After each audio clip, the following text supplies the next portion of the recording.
ప్రియులారా చూడండి, పరిశుద్ధ గ్రంథంలో 29వ అధ్యాయం 10వ వాక్యం, ఇర్మియా గ్రంథంలో ఒక చక్కటి మాట మనం చదువుతాం. ఇర్మియా గ్రంథం 29 10వ వాక్యంలో యెహోవా ఈ ఆజ్ఞ ఇచ్చుచున్నాడు.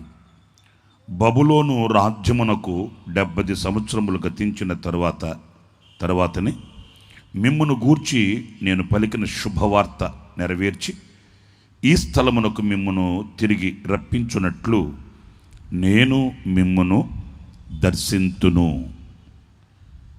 ఈ వాక్యంలో ఈ రాత్రి నేను మీతో చెప్పాలనుకున్న సందేశం ఏంటంటే, నేను మిమ్మును దర్శింతును. ఈ ఒక్క మాట ఈ పూట మీరు కాస్త ధ్యానించగలిగితే, ఏదో వినాలి అన్నట్లుగా కాదు, ఉండాలి అన్నట్లుగా కాదు, తప్పదు కదా అన్నట్లుగా కాదు, హృదయపు తలుపులు తెరచి అంతరంగంలోనికి వాక్యం వెళ్ళాలి, నాలో ఒక మార్పు జనించాలి. ఇక్కడి నుంచి నేను వెళ్ళేటప్పుడు దైవ దీవెనలు నా నెత్తి మీద నిలవాలి అనే కాంక్ష, అనే చింతన మీకు కలిగితే, ఈ వాక్యానుసారంగా నేను మీతో చెప్పన తప్పనిసరిగా నా దేవుడి రాత్రి మిమ్మల్ని దర్శిస్తాడు. మన దేవుడు ఎవరు అనంటే, ఆయన మనల్ని దర్శించువాడు, మన దగ్గరకు వస్తాడు. ఇది ఇప్పుడు కాదు, ఆరంభంలో కూడా మీరు చూస్తారు. నేలమంటితో నరునికి రూపాన్ని పోశాడు, నాసికారంధ్రాలలో జీవాత్మను ఊదాడు, జీవించు ప్రాణిగా చేశాడు. ఏదెనులో తూర్పు భాగాన ఒక తోట వేసి ఆ తోటలో ఈ మొదటి మానవునిని ఉంచాడు. దేవుడి వాక్యంలో మనం ఇలా చదువుతాం, ప్రతి చల్లటి పూట ఆయన అతనిని దర్శించువాడు, ప్రతి చల్లటి పూట అతనితో ముచ్చటించువాడు, అతనితో మాట్లాడడానికి దిగివచ్చువాడు. నేను ఒక మాట చెప్తాను, జాగ్రత్తగా వినండి. ఆయన చేత చేయబడిన నరుడు కదా, ఆయన చేత సృష్టించబడిన మనిషి కదా, ఆయన చేతి పని కదా మానవుడు. ఈ మానవుడు సృష్టికర్త అయిన దేవుని దగ్గరికి వెళ్ళాలన్నా వినాలి. ఈ మనిషి నిర్మాణకుడైన దేవుని దగ్గరికి వెళ్ళి ఆయనను దర్శించాలనా, లేకపోతే సృష్టికర్త అయిన దేవుడు ఈ మనిషి దగ్గరికి వచ్చి ఈ మనిషిని దర్శించాలనా అని అంటే ఒకటే. వాస్తవంగానైతే సర్వశక్తి కలిగిన దేవుడే, మహిమాన్వితుడు, మహిమా స్వరూపి అయిన ప్రభువే ఈ మానవుని దేవుని దగ్గరికి ఆకర్షించాలి. మనిషి దేవుని దగ్గరికి వెళ్ళి ఆయనను దర్శించుకోవాలి. కానీ ఎంత విశాలమైన ప్రేమ దృక్పథమో మన ప్రభువుకి, మనం సృష్టించిన మన తండ్రికి మన మీద ఎంత గాఢమైన ప్రేమ అనేది ఈ క్రియలో మనం గుర్తించవచ్చు. వాస్తవంగా మనాలు కూడా ఆయా సందర్భాల్లో చెప్తుంటారు, ఎక్కడికి వెళ్ళురా, వారం 10 రోజులుగా కనిపించట్లేదు ఏంటి నువ్వు అట్లంటే, నేనా దేవుడి దగ్గరికి వెళ్ళా అంటుంటారు. ఎక్కడున్నాడని వెళ్తాము, ఆయన ఎక్కడున్నాడని, ఏ స్థలములో ఉన్నాడని వెళతాం మనం. సృష్టి ఆయనది, సృష్టిలో ఉన్న హంగులు రంగులు ఆయన అద్దెనివే. ఈ సృష్టిలో ఏది ముట్టినా ఏది పట్టినా మనకు కనిపించేది ఆయన శక్తియే. ఆయన సామర్థ్యత ఎలాంటిది అనడానికి నిదర్శనం ఆయన చేతి పనిని చూస్తే ఆయన శక్తి మహత్యం మనకు కనిపిస్తుంది. మనం దేవునిని వేరుగా మనం చూడాల్సిన అవసరం లేదు, దేవునిని వేరుగా మనం ఊహించవలసిన అవసరం లేదు. ఆయన ఎలా ఉంటాడో, ఏమై ఉంటాడో, ఆయన రూపమేంటో అని మనం ఊహించవలసిన అవసరం లేదు. ఎందుకంటే ఆయన శక్తి కానివ్వండి, ఆయన ప్రతిరూపము కానివ్వండి, ఆయనలో ఉన్న మహత్యం కానివ్వండి, ఇవన్నీ నిర్జీవమైనవి కావు, సజీవమైనవి. అవి ఈనాటికి జీవిస్తున్నాయి, అవి ఈనాటికి నిలిచే ఉన్నాయి, ప్రతి మనిషి ముంగిట నిలిచి పలకరిస్తున్నాయి. చూడగలిగిన మనోనేత్రాలు మనకుంటే, చూడగలిగిన మనసే మనకుంటే, చేరగలిగిన హృదయ అభిలాష కనుక మనకు కలుగుంటే నిశ్చయంగా మనం చూడగలుగుతాం, వినగలుగుతాం. కానీ ఈ రోజున ఆ సర్వశక్తి కలిగిన దేవుని యొక్క ప్రణాళికని, ఆ గుండెల్లో ఉన్న ప్రేమ మాధుర్యాన్ని ఎరుగని రాతి గుండె మనిషిది. అందుకే ఆ దైవ రూపాన్ని, ఆ దైవ ప్రత్యక్షతని గుర్తించలేకపోతున్నాడు, చూడలేకపోతున్నాడు. ఆయన దర్శించే దేవుడు, దర్శిస్తాడు, కానీ చూచే నేత్రాలు మనకు కావాలి కదా. ఆ మధ్య ఇప్పుడు మన ఆత్మీయ తండ్రి దైవజనులు ఏసన్న గారు ఇలాగే ఎక్కడికో ఒక మీటింగ్కి వెళ్ళాడట. ఆయన సందేశం ముగించి ప్రార్థన చేసి కారు దగ్గరికి వెళుతుంటే ఎవరో 4 కుర్రాళ్ళు ఉంటారు కదండి, ఉడుకు రక్తం కదా, తిన్నది అరక్క ఉన్నది కరక్క, ఊరంతా తిరిగి ఊరంతా నాది అని ఊరేగే మహానుభావులు ఉంటారు, పోకిరోళ్ళు. వాళ్ళు ఎవరో ఒక 4 కుర్రాళ్ళు వచ్చి అడిగారట ఏసన్న గారిని, ఏమండి ఏసన్న గారండి, ఓ గంటన్నర లచ్చిరిచ్చేసావు, ఓ యమ్మ బోత చేసేసావు, మరి దేవుడు ఉన్నాడు అంటారా అంటావేంటి తమ్ముడు, ఉన్నాడనే కదా నేను గంటన్నర చెప్పింది. అలాగైతే దేవుడు అనేవాడు ఉంటే మాకు చూపించండి, మేము నమ్ముతాం. ఏది పోకిరు కుర్రోడు, దేవుడు ఉంటే మాకు చూపించవయ్యా, మేము నమ్ముతాం. యేసన్న గారు కంగు తిన్నాడట. వీళ్ళ వాళ్ళకు ఒక్కడిది సరిలేదు, వీళ్ళ వాళ్ళకమే కాదు, అసలు వీళ్ళ దృష్టే సరిలేదు. వీళ్ళ దృష్టే కాదు, వీళ్ళ మనసే బాగలేదు. వీళ్ళ మనసే కాదు, అసలు వీళ్ళ బ్రతుకే బాగలేదు. గర్వం అనే గుర్రం ఎక్కి అహంకారపు మత్తు, లోకపు మత్తు వీళ్ళని ఊరేగిస్తుంటే, ఈ మలినమైన మనస్సుతో, ఈ అహంకారపు హృదయంతో పవిత్రుడు, సాత్వికుడు, సర్వోన్నతుడైన దేవుని రూపాన్ని ఎలా చూడగలుగుతారు వీళ్ళు? అలాగని వాళ్ళకి సమాధానం చెప్దాం, గ్రహింపు కలుగు చేద్దాం అని యేసన్న గారు అన్నాడట. బాబు, ఆయన దర్శించే దేవుడు, కనిపించే దేవుడు, ప్రత్యక్షమయ్యే దేవుడు. కాకపోతే చూడటానికి హృదయం శుద్ధి కావాలి కదా. హృదయ శుద్ధి గలవారు ధన్యులు, వారు ఎమ్మెల్యే అగుదురు అని రాసిందా? మరి మాట్లాడరేంటి? హృదయ శుద్ధి గలవారు ధన్యులు, వారు దేవుని చూచెదరు అని అన్నాడట. వెంటనే వాళ్ళు అంటారట, ఇదిగో యేసన్న గారండి, గంటన్నర చేసిన ప్రసంగం చాలా, గంటన్నర సేపు చెప్పిన మాటలు చాలా, మళ్ళీ స్టార్ట్ చేసేమిటి ప్రసంగం? మాకు ప్రసంగాలు వద్దండి, మాకు బోధలొద్దు. దేవుడు ఉన్నాడా అని మేము అడుగుతున్నాం, ఉన్నాడు అని నువ్వు అంటున్నావు, లేడు అని మేము అంటున్నాం. మరి ఉంటే చూపించవయ్యా. అప్పుడు యేసన్న గారు అన్నాడట, మరి చూపించడానికి, నువ్వు చూడడానికి నీకు నేత్రాలు తెరవబడాలి కదా. నీ మనస్సు అనే మనోనేత్రము వెలికింపబడాలి కదా. పవిత్రతని, అపవిత్రతని, లోకాన్ని, పరలోకాన్ని, ఇరుకుని, విశాలతని, చీకటిని, వెలుగుని విశ్లేషించగలిగిన ఆ మనస్సు యొక్క స్పందన నీకు తెలియాలి కదా. నువ్వు చూడాలంటే ఎలాగా అని యేసన్న గారు కూడా వీళ్ళకి ఇలాగ సమాధానం చెప్తే సరిపోదు, వీళ్ళకి అర్థమయ్యేటట్టు చెప్దాం అని యేసన్న గారు అన్నాడట. తమ్ముడు, నేను చెప్పే మాట కూడా ఒక మాట వినండి. మీ తల్లో మెదడు లేదురా, మీ తల్లో మెదడు లేదు, బుర్రకాయలో గుజ్జు లేదు. వాళ్ళకి ఎక్కింది కిక్కు ఏంటి, మా బుర్రలో మెదడు లేదా? మెదడు లేకుండా మేము ఉన్నామా ఏంటండి? అట్లాగా అంటారు మీరు. తల్లో మెదడు లేకుండా ఎలాగుంటుంది? యేసన్న గారు అన్నాడట, ఉంటే చూపించండి, అప్పుడు నమ్ముతా. వాళ్ళల్లో వాళ్ళు అనుకున్నారట, ఒరే మన తల్లో మెదడు చూపించాలంటే ఇప్పుడు బుర్రకాయ బగలు కొట్టాలి, మన బుర్ర బగలు కొట్టేప్పుడు చచ్చూరుకుంటాం. వెళ్దాం పద. నిజమే, మోయబడిన మనస్సు, అవివేకమైన హృదయం, వివేచించలేని, విశ్లేషించలేని అంధకారం మనిషిని ఏలుబడి చేస్తుందండి. దైవత్వపు విలువలు ఎరుగని, ఆ దైవత్వంలో ఉన్న శక్తిని గుర్తించలేని, దేవునిగా ఆరాధించలేని మందమతి అయిన మలినమైన మనస్సు మనుషులు తెస్తేసుకుని కూర్చుంది.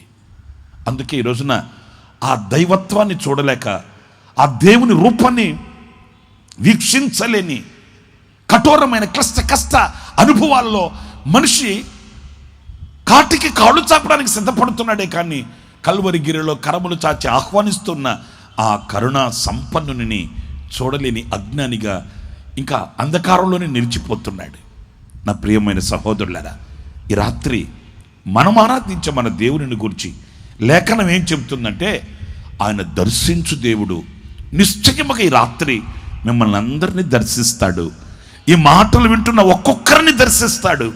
ఈ మాటలు ఎవరు చెవిన పడుతున్నాయో వారిని అందరినీ దర్శిస్తాడు. అయితే ఈ రాత్రి ఒక్కటి, ఆ దర్శించే దేవుని యొక్క అపురూపమైన స్వరూప దర్శనము చేత మీరు సంతృప్తి పొందుటకు కావలసిన యోగ్యతని, అర్హతని మీరు పొందుకొని ఇక్కడి నుంచి మీరు ఆ దేవుని యొక్క దర్శన భాగ్యము వలన కలిగే సంతృప్తిని కలిగి వెళ్ళాలని నేను ప్రార్థిస్తూ, విశ్వసిస్తూ, ఆశిస్తున్నాను.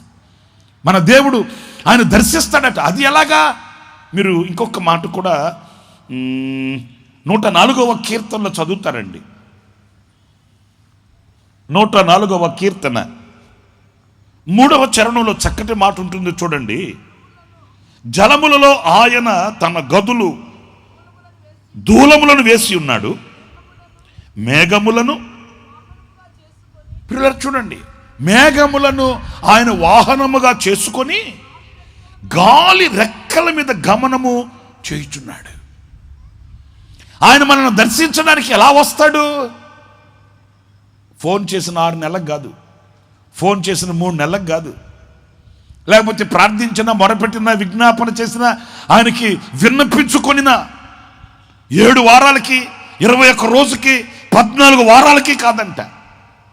ఇక్కడ మనం గమనించినప్పుడు ఆయన గాలి మేఘముల మీద మేఘవాహనుడై ఆయన మనం చేరుకుంటాడట. అంత ఆసక్తి కలిగిన వాడై. ఏమండి, ఇప్పుడు మనల్ని కొన్న వాళ్ళు ఉంటారు. వాళ్ళకి మనం ఏదైనా ఆపదల్లో ఉన్నప్పుడు వాళ్ళకి మనం ఫోన్ చేసామనుకోండి, విని వెంటనే వచ్చేవాళ్ళు కొంతమంది ఉంటారు. విన్నా కూడా వెళదాములే అని నిర్లక్ష్య భావనతో, వాళ్ళకి పెద్దగా ఏమీ దాని గురించిన చింతన ఉండదు. వెళ్ళాలి కనుక ఎప్పుడో వస్తారు. వాళ్ళు వచ్చేసరికి జరగాల్సిన అన్నీ జరిగిపోతుంటాయి. ఒకవేళ మనుషులు అలక్ష్యం చేయించండి. నిన్ను కన్నవాళ్లే, నిన్ను కొన్నవాళ్లే, నీకున్నవాళ్లే కాదనట్లేదు. నీ గుండెల్లో ఉన్న వేదనను గుర్తించలేక, నీ మనసులో ఉన్న ఆ భావనని అర్థం చేసుకోలేక, నీ కన్నీళ్ళకి కారణం చెప్పలేక, నీవు భద్రపడుతున్న ఆ క్షుద్బాధకి ఎవరు సమాధానం ఇవ్వలేక దూరాన్ని నిలవచ్చు. కానీ రాత్రి నేను ప్రకటించిన ప్రభు అయిన యేసు క్రీస్తు ఎవరయ్యా అని అంటే, నీవు ఆయనను పిలువగానే ఆయన మేఘవాహనుడై నీ యొద్దకు వస్తాడు. ఆయన నిన్ను దర్శిస్తాడు. హల్లెలూయా. ఎంత చేరువుగా ఉంటాడు అనంటే, నా తండ్రి అని మీరు పిలిస్తే, నా తండ్రి అని గనక కేక వేస్తే, ఏమి నా కుమారుడా, ఏమి నా కుమార్తె అని వెంటనే సమాధానం ఇవ్వగలిగినంత సమీపస్తుడై ఆయన మనతో అడుగులు వేస్తాడు, మన ఎదుట నిలుస్తాడు. కానీ రాత్రి ఆయనను పిలవలేక ఎవరిని పిలుస్తున్నారో నాకు తెలియదు, ఆయనను చూడలేక ఎవరిని చూస్తున్నారో నాకు తెలియదు, ఆయన మీద ఆనుకొనకుండా దేని మీద మీరు ఆనుకుంటున్నారో నాకు తెలియదు. ఈ రాత్రి నా ప్రియ సహోదరులారా, ఆయనను గనక మీరు పిలిస్తే, ఆహ్వానిస్తే, ఆయనపై ఆనుకుంటే, ఆయన వైపు మీరు తిరిగితే నిశ్చయముగా ఆయన దర్శిస్తాడు. దర్శించి ఏం చేస్తాడు, అసలు ఎందుకు దర్శిస్తాడు అని చెప్పనా? మీరు పరిశుద్ధ గ్రంథంలో ఒక చక్కటి మాట చూడండి. 65వ కీర్తనలో ఒక మాట మీరు చదువుతారు. 65వ కీర్తన 9వ వాక్యంలో మీరు ఆ వాక్యాన్ని గమనిస్తారు. నీవు భూమిని దర్శించి దానిని తడుపుచున్నావు. హల్లెలూయా. చెప్పండి గట్టిగా, హల్లెలూయా. ప్రియులారా, ఎందుకు ఆయన ఈ భూమిని, భూమి అంటే ఎవరు? మనమే. దేశం అంటే మట్టి కాదు, మనమే. సర్వశక్తి కలిగిన దేవుని సముఖంలో నిలిచిన మనమే. ఆయన ఎందుకు మనల్ని దర్శిస్తాడు? దర్శించి ఏం చేస్తాడు? ఇదిగో ఈ వాక్యం సెలవిస్తుంది. ఈ భూమిని దర్శించి, మనలను దర్శించి ఆయన నది నీళ్ల చేత ఈ భూమిని తడుపుతాడంట. చప్పట్లు కొట్టకపోయారు ఒకసారి? హల్లెలూయా. ఎందుకనంటే ఈ భూమి అనే హృదయం ఈ రోజున ఈ నీటి ప్రవాహము లేక, నీటి తడి లేక ఏమైంది అంటే ఈ భూమి ఎండిపోయింది, సారహీనమైపోయింది, నెరల విడిచింది, బ్రద్దలుగా పగిలిపోయింది. చూడండి, ఒక 2-3 సంవత్సరాలు వర్షమే లేదనుకోండి. ఇక ఈ 2-3 సంవత్సరాలు వర్షం లేనప్పుడు పొలాల్లోకి మీరు వెళ్ళి చూస్తే ఎలా ఉంటుంది? పొలం ఎలా ఉంటుంది? ఎండిపోయి సారహీనమైపోయి నిస్సారమైన పరిస్థితుల్లో, ఇంకా స్పష్టంగా నేను చెప్పాలంటే బ్రద్దలుగా పగిలి నెరలు విడిచిపోయి ఉంటుంది. చిన్నప్పుడు మాకు అదే పని. ఈ వేసవిలో స్కూల్స్కి సెలవులు ఇస్తే ఇక చూసుకో, ఇంక వేరే పని ఏముంది? పీకల కాన తినడం, ఆ పొలాల వెంబట పడడం, ఆ పొలాల్లో నెరలు విడిచిన ఆ భూమిని తవ్వి జిగురు మట్టి ఉంటుంది కదా, ఆ జిగురు మట్టి తీసుకొచ్చుకుని ఇంటికి ఇక చూసుకో బాబా. ఫ్యాక్టరీలు ఇంట్లోనే ఫ్యాక్టరీ పెట్టి ట్రాక్టర్లు, లారీలు, ఆ మట్టితో దానికి ఒక దారం కట్టి ఇంట్లోనే మొత్తం సంబరాలుగా ఉండేది. ఈ రోజుల్లో పిల్లలకి అలాంటి ఆటలు లేవనుకోండి. వీళ్ళు ఆడే ఆటలు వేరు, ఆ ఆటలకు తట్టుకోలేక జుట్టు బెక్కున్న తల్లిదండ్రులు వేరు. మరి అంతే కదా, మనం ఆడుకున్నాం ఆటలు. ఎంత సంబరంగా ఉండేదో, ఎంత ఆనందంగా ఉండేదో. ఆహ్లాదకరంగా సెలవులు, వేసవంతా కూడా ఆడుకుంటూ పాడుకుంటూ కుటుంబాన్ని స్వర్గంగా చూసుకునే వాళ్ళమి. ఇప్పుడుండే ఆటలు అవి కాదులేండి. ఇప్పుడు ఎవరిని చూసిన ఆటలు వేరే ఆటలు. అది మట్టిలోనూ, చెట్ల దగ్గర, పుట్ల దగ్గర, గట్ల దగ్గర ఎవడు ఆడట్లే. ఎవడు గదిలో ఆడు కూర్చొని సెల్ ఫోన్ ముందు పెట్టుకొని సెల్ ఫోన్లో ఆడుకునే ఆటలు వేరుగా ఉంటున్నాయి. ఆడి ఆడి ఆడి ఆడి ఆడి ఆఖరికి ఆ సెల్ ఫోన్ వీళ్ళని ఆడిస్తుంది, ఆ ఆటలు వీళ్ళని ఆడిస్తుంది. ఇక అది ఆడిచినట్టు వీళ్ళు ఆడుతుంటే వీళ్ళు ఆడే ఆట తట్టుకోలేక తల్లిదండ్రులు పాపం జుట్టు బీక్కొని గోడకు తలేసి బాదుకొని అల్లాడిపోతే తల్లడిల్లిపోతే గుండు గుప్పిట్లో పెట్టుకొని బతకడం కంటే సావడం మేలు అనుకునే స్థితికి దిగజారిపోయే పరిస్థితులు ఈ రోజున మనం కళ్ళతో చూస్తున్నాం. కానీ ఆ రోజున అలా లేదు. 1 సంవత్సరం 2 సంవత్సరాలు కనుక వర్షం లేకపోతే భూమి ఎలాగైపోద్ది?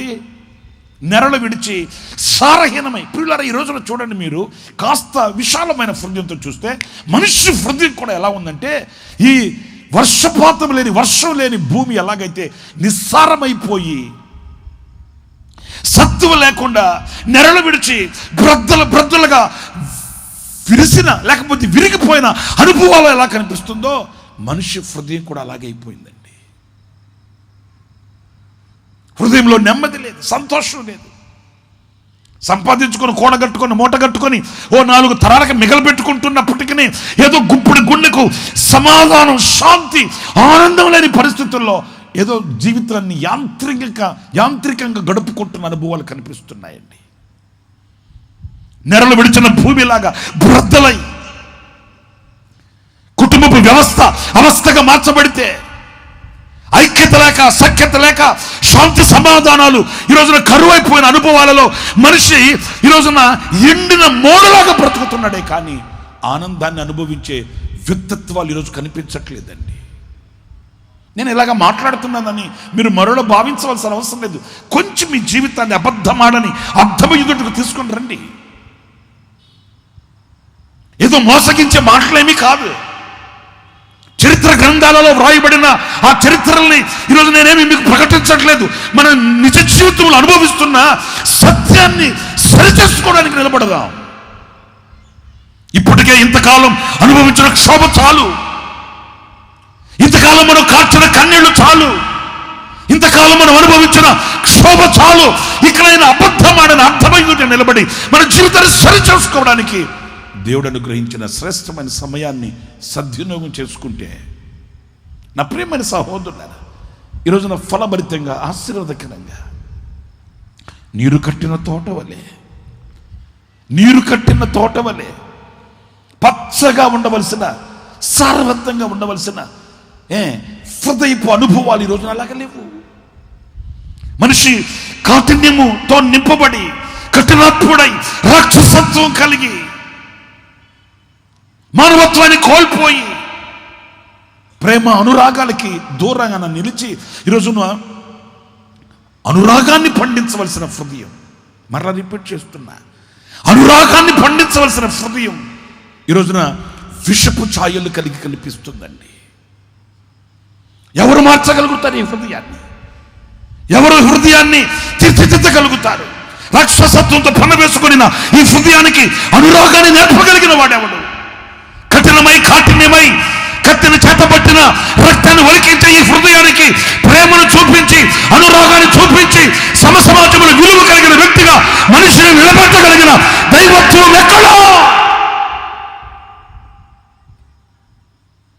ప్రేమను చూపించడానికి లోకానికి దిగి వచ్చిన నాథుడు, ప్రేమను కనపరచడానికి లోకానికి దిగి వచ్చిన దేవుడు, అనురాగాన్ని పంచడానికి గుండె చీల్చుకుని నా దేవుడు కల్వరి గిరిలో ఆఖరి రక్తపు వరకు సెలవులో చిందించి ప్రక్కన పొడిచిన వారిని సహితం క్షమభిక్షను పెట్టి ప్రేమకు నిదర్శనమై ప్రేమకు రూపముగా నిలిచి మనిషిని మనిషిగా సమాజంలో నిలబెట్టుటకు ఒక మార్గాన్ని స్థాపించిన దేవుడు, నాథుడు ఒకే ఒక్కడు. ఆయన పేరే నజరేయుడైన యేసు. నజరేయుడైన యేసు. ఎందుకు యేసయ్యను ఆరాధన చేయాలి? ఎందుకు యేసయ్యకు శిరస్సు వంచాలి? ఎందుకు యేసయ్యకు చెయ్యనివ్వాలి? ఎందుకు యేసయ్యకు జీవితాన్ని ఇవ్వాలి? ఎందుకు యేసయ్యను ఆరాధించి కొనియాడాలి అని అనుకుంటే మనకు కావలసిన ప్రేమ ఆయనలోనే ఉంది. మనకు కావలసిన మార్పు ఆయనలోనే నిక్షిప్తమై ఉంది. మనకు కావలసిన మానవత్వం ఆయనే ఇవ్వగలుగుతాడు. ఆయనే ఇవ్వగలుగుతాడు. మరి ఎవరిస్తారేంటి? ఆమె కొడుకు, చిన్న విషయం చెప్తా, ఆమె కొడుకు చిన్న పిల్లగాడు ఆడుకుంటూ ఏడ్చుకుంటూ వచ్చాడట. ఆడుకుంటున్నవాడు ఏడ్చుకుంటూ అమ్మ దగ్గరకు వస్తే వాళ్ళ అమ్మగారు అడిగింది, ఏంట్రా ఏంటి ఏడుస్తున్నాడే, ఏమైందే? చిన్న పిల్లగాడు కదండి, వాడు ఏడుస్తూ అన్నాడట. అడుగాడు నా నెత్తి మీద మట్టి పోసాడు, అడు నన్ను కొట్టాడు అట్లా అని. వెంటనే ఈ తల్లి అంటుందట, పనికి బాలునుడా ఏడుచుకుంటూ వస్తున్నావేంట్రా? ఎవరి కడుపులో పుట్టావు నువ్వు? సింహం కడుపులో పుట్టావు. ఇవి సింహం అంట, మనిషి కదా. ఇవంటుందట, సింహం కడుపులో పుట్టావు, ఆడు కొట్టాడని, ఆడు మట్టి పోసాడని ఏడుచుకుంటూ వస్తావేంట్రా? అంత ఇటుకరా ఎక్కడ దొరకలేదా నీకు? ఇటుకరా తీసుకున్నాడు, ఆడు బుర్ర పగలు కొట్టి ఆడు మెదడు చూసి రావాలి కానీ ఏడుచుకుంటూ వస్తాడు. పనికి మాలనాడా? ఇదిగో ఇది మన వాళ్ళ దగ్గర మనకు దొరికింది. హలో, వింటున్నారా? మనల్ని కన్నవాడి దగ్గర, మనకున్నవాడి దగ్గర దొరికింది ఏంటంటే ఇదిగో ఇది. ఎదుటి వాడి బుర్ర పగలు కొట్టి వాడి మెదడుని చూసి రావాలరా, సింహం కడుపులో పుట్టావు అట్లని. కానీ నా ప్రభు అయిన యేసుక్రీస్తు ఇదిగో నెరలు విడిచి బ్రద్దలై సారహీనమై నిస్సారమైన జీవితానికి, నిస్సారమైన హృదయానికి ఆ ప్రేమ దృక్పథాన్ని కనపరచడానికి ఆయన వీపు నాగటి చాళ్ళు వల్లే దున్నబడుతున్నప్పటికీ ఆయన పల్లైనా మాట్లాడలేదండి. ఒక్క మాట కూడా తనని హింసించే వాళ్ళని నోరు జారి అనలేదండి. సర్వలోక పాప పరిహారార్థమై, సర్వలోక కళ్యాణార్థమై 6 గంటల సేపు 3 మేకుల మధ్య ఆకాశానికి భూమికి మధ్య వేలాడుతూ ఆఖరి రక్తపు బొట్టులో కూడా క్షమను లోకానికి ఇచ్చిన నాథుడు దేవుడు ఒకే ఒక్కడు. ఆయనే నజరేయుడైన యేసు. హల్లెలూయా. నా పిల్లరా, ఈ రోజున ఈ రాతి గుండెగా మార్చబడి నిస్సారమైపోయిన బ్రతుకుల్లో సారాన్ని కలిగించి ఈ నిస్సారమైన భూమిని, నిస్సారమైన జీవితాన్ని ఎలాగా మహదైశ్వర్యమును కలిగించి, చప్పట్లు కొట్టండి గట్టిగా గడు. హల్లెలూయా. ఏదో అరకొర, ఏదో సహాయం చేసి, ఏదో చేతికిచ్చి, ఏదో తృప్తిపరిచి సాగనంపడం కాదండి. ఏదో ఒక మేలు చేసి, ఏదో ఒక ఉపకారం చేసి సాగనంపడం కాదండి. ఆ నిస్సారమైన, సారహీనమైన, బ్రద్దలైపోయిన జీవితానికి ఆయన కలిగించే మహదైశ్వర్యం. ఈ రాత్రి నిశ్చయంగా నా ప్రియమైన దేవుని బిడ్డలారా, ఆయన మిమ్మల్ని దర్శించి ఆయన చేస్తాడు. ఏం చేస్తాడయ్యా, ఎందుకు దర్శిస్తాడయ్యా అంటే, మీ హృదయంలో ఉన్న కాఠిన్యతని, మీ హృదయంలో ఎండిన స్థితిని, మీ హృదయంలో బీడుపారిన స్థితిని, మీ గుండెల్లో నెరలు విడిచిన అనుభవాలను తొలగించి ఆయన నది నీళ్ల చేత ఆ హృదయాన్ని తడిపి మీ హృదయాన్ని మహదైశ్వర్యముతో నింపుతాడంట. ఆమె చెప్పకపోయారా? అదేమి ఇవ్వని అవసరం లేదు, గట్టిగా చెప్పండి. ఇంకొంచెం గట్టిగా చెప్పండి. అంటే మీరు ఇక్కడి నుంచి ఇంకా నెరలు విడిచిన భూమిని కలిగి, నెరలు విడిచిన హృదయాన్ని కలిగి, మోడుబారిన హృదయంతో తిరిగి వెళతారా? ఆ నదీ నీళ్లతో తడపబడి, ఇప్పుడు చూడండి 2-3 సంవత్సరాలు వర్షం లేని ఆ భూమి మీద వర్షం పడితే ఏమవుతుంది మీరు చెప్పండి? ఇంతంత లవణ పగిలిపోయి బద్దలైపోయిన భూమి వర్షం పడగానే ఏమైపోద్ది? మొత్తం కలిసిపోద్ది, ఏకమైపోద్ది. అప్పటిదాకా పొగ సెగలగక్కి అబ్బో విషపు చూపులు చూసుకుంటూ ఒకరినొకరు మనుషుల్లాగా చూసుకోరండి. ఏంటి నన్ను చూస్తున్నారండి మీరు? మనుషుల్లాగా చూడండి. కొన్ని కుటుంబాలకి వెళ్ళి చూడండి, కావాలంటే అమ్మగారు తూర్పుకి తిరుగుంటే అయ్యగారు పడమటకి తిరుగుంటాడు. ఇక ఆడద్దరే తూర్పు పడమరైతే ఇంక ఉన్నవాళ్ళు ఉత్తరం దక్షిణమే కదా. అంతే, ఎవరికి ఏంటి ఏముండదండి. మీకు ఎందుకో చిన్న మాట చెప్తా, చెప్పనా వద్దా? మీరేంటి అంత సీరియస్గా ఉన్నారేంటి? చెప్పనా వద్దా? ఆ యేసన్న గారిని ఒక మీటింగ్కి వెళ్తే, ఆ మీటింగ్లో ఆ యేసన్న గారిని మీటింగ్కి పిలిచిన ఆయన మొదటి రోజు వాక్యం అయిపోయింది, మీటింగ్ అయిపోయింది. ఇక యేసన్న గారు వెళ్ళి కారు ఎక్కుతుంటే ఆయన అన్నాడట, మీటింగ్ పెట్టించిన ఆయన, ఏమండి యేసన్న గారండి, ఈ 3 రోజులు మీరు ఈ ఇంజనీర్ గారి ఇంట్లో ఉండాలండి. ఈ ఇంజనీర్ గారి ఇల్లు పెద్ద డాబా అండి. డాబా కాదు, డాబా మిద్దె. ఆ ఇంట్లో ఉండాలండి మీరు 3 రోజులు అట్లా అని. యేసన్న గారు అన్నాడట, ఏమయ్యా నువ్వు మీటింగ్లు డేట్లు తీసుకొని వచ్చావు, మీ ఇంటికి పిలిచి అంత అన్నం పెట్టి ఏమీ లేకపోతే అంత గంజిపోయి, ఆ గంజి తాగి మీ ఇంట్లో ఉంటుంది కదా, ఎవరో ఇంటికి నేను వెళ్ళి అక్కడ ఉండడం ఏంటి? కాదండి బాబోయ్ యేసన్న గారండి, ఆడు కూడా మనకి కీస్ చేశానండి. ఆయన ఇంజనీర్ గారండి, 3 జిల్లాలకి ఇంజనీర్ గారండి. ఆయన సౌండ్ పార్టీ అంటే సౌండ్ పార్టీ. ఏ పార్టీ? మరి స్టేజీ పార్టీ, మరి లైట్ల పార్టీ. ఇక ఏదో పాప ఆయన చెప్తే ఇక తప్పదు కదా అని అనుకుని యేసన్న గారు వెళ్ళాడట. మీకు మాట చెప్పనా వద్దా? ఇక ఒప్పుకుంటే తప్పుతుందా? సరే పద బాబు అని ఎక్కాడంట, వాళ్ళ కారు ఎక్కాడంట.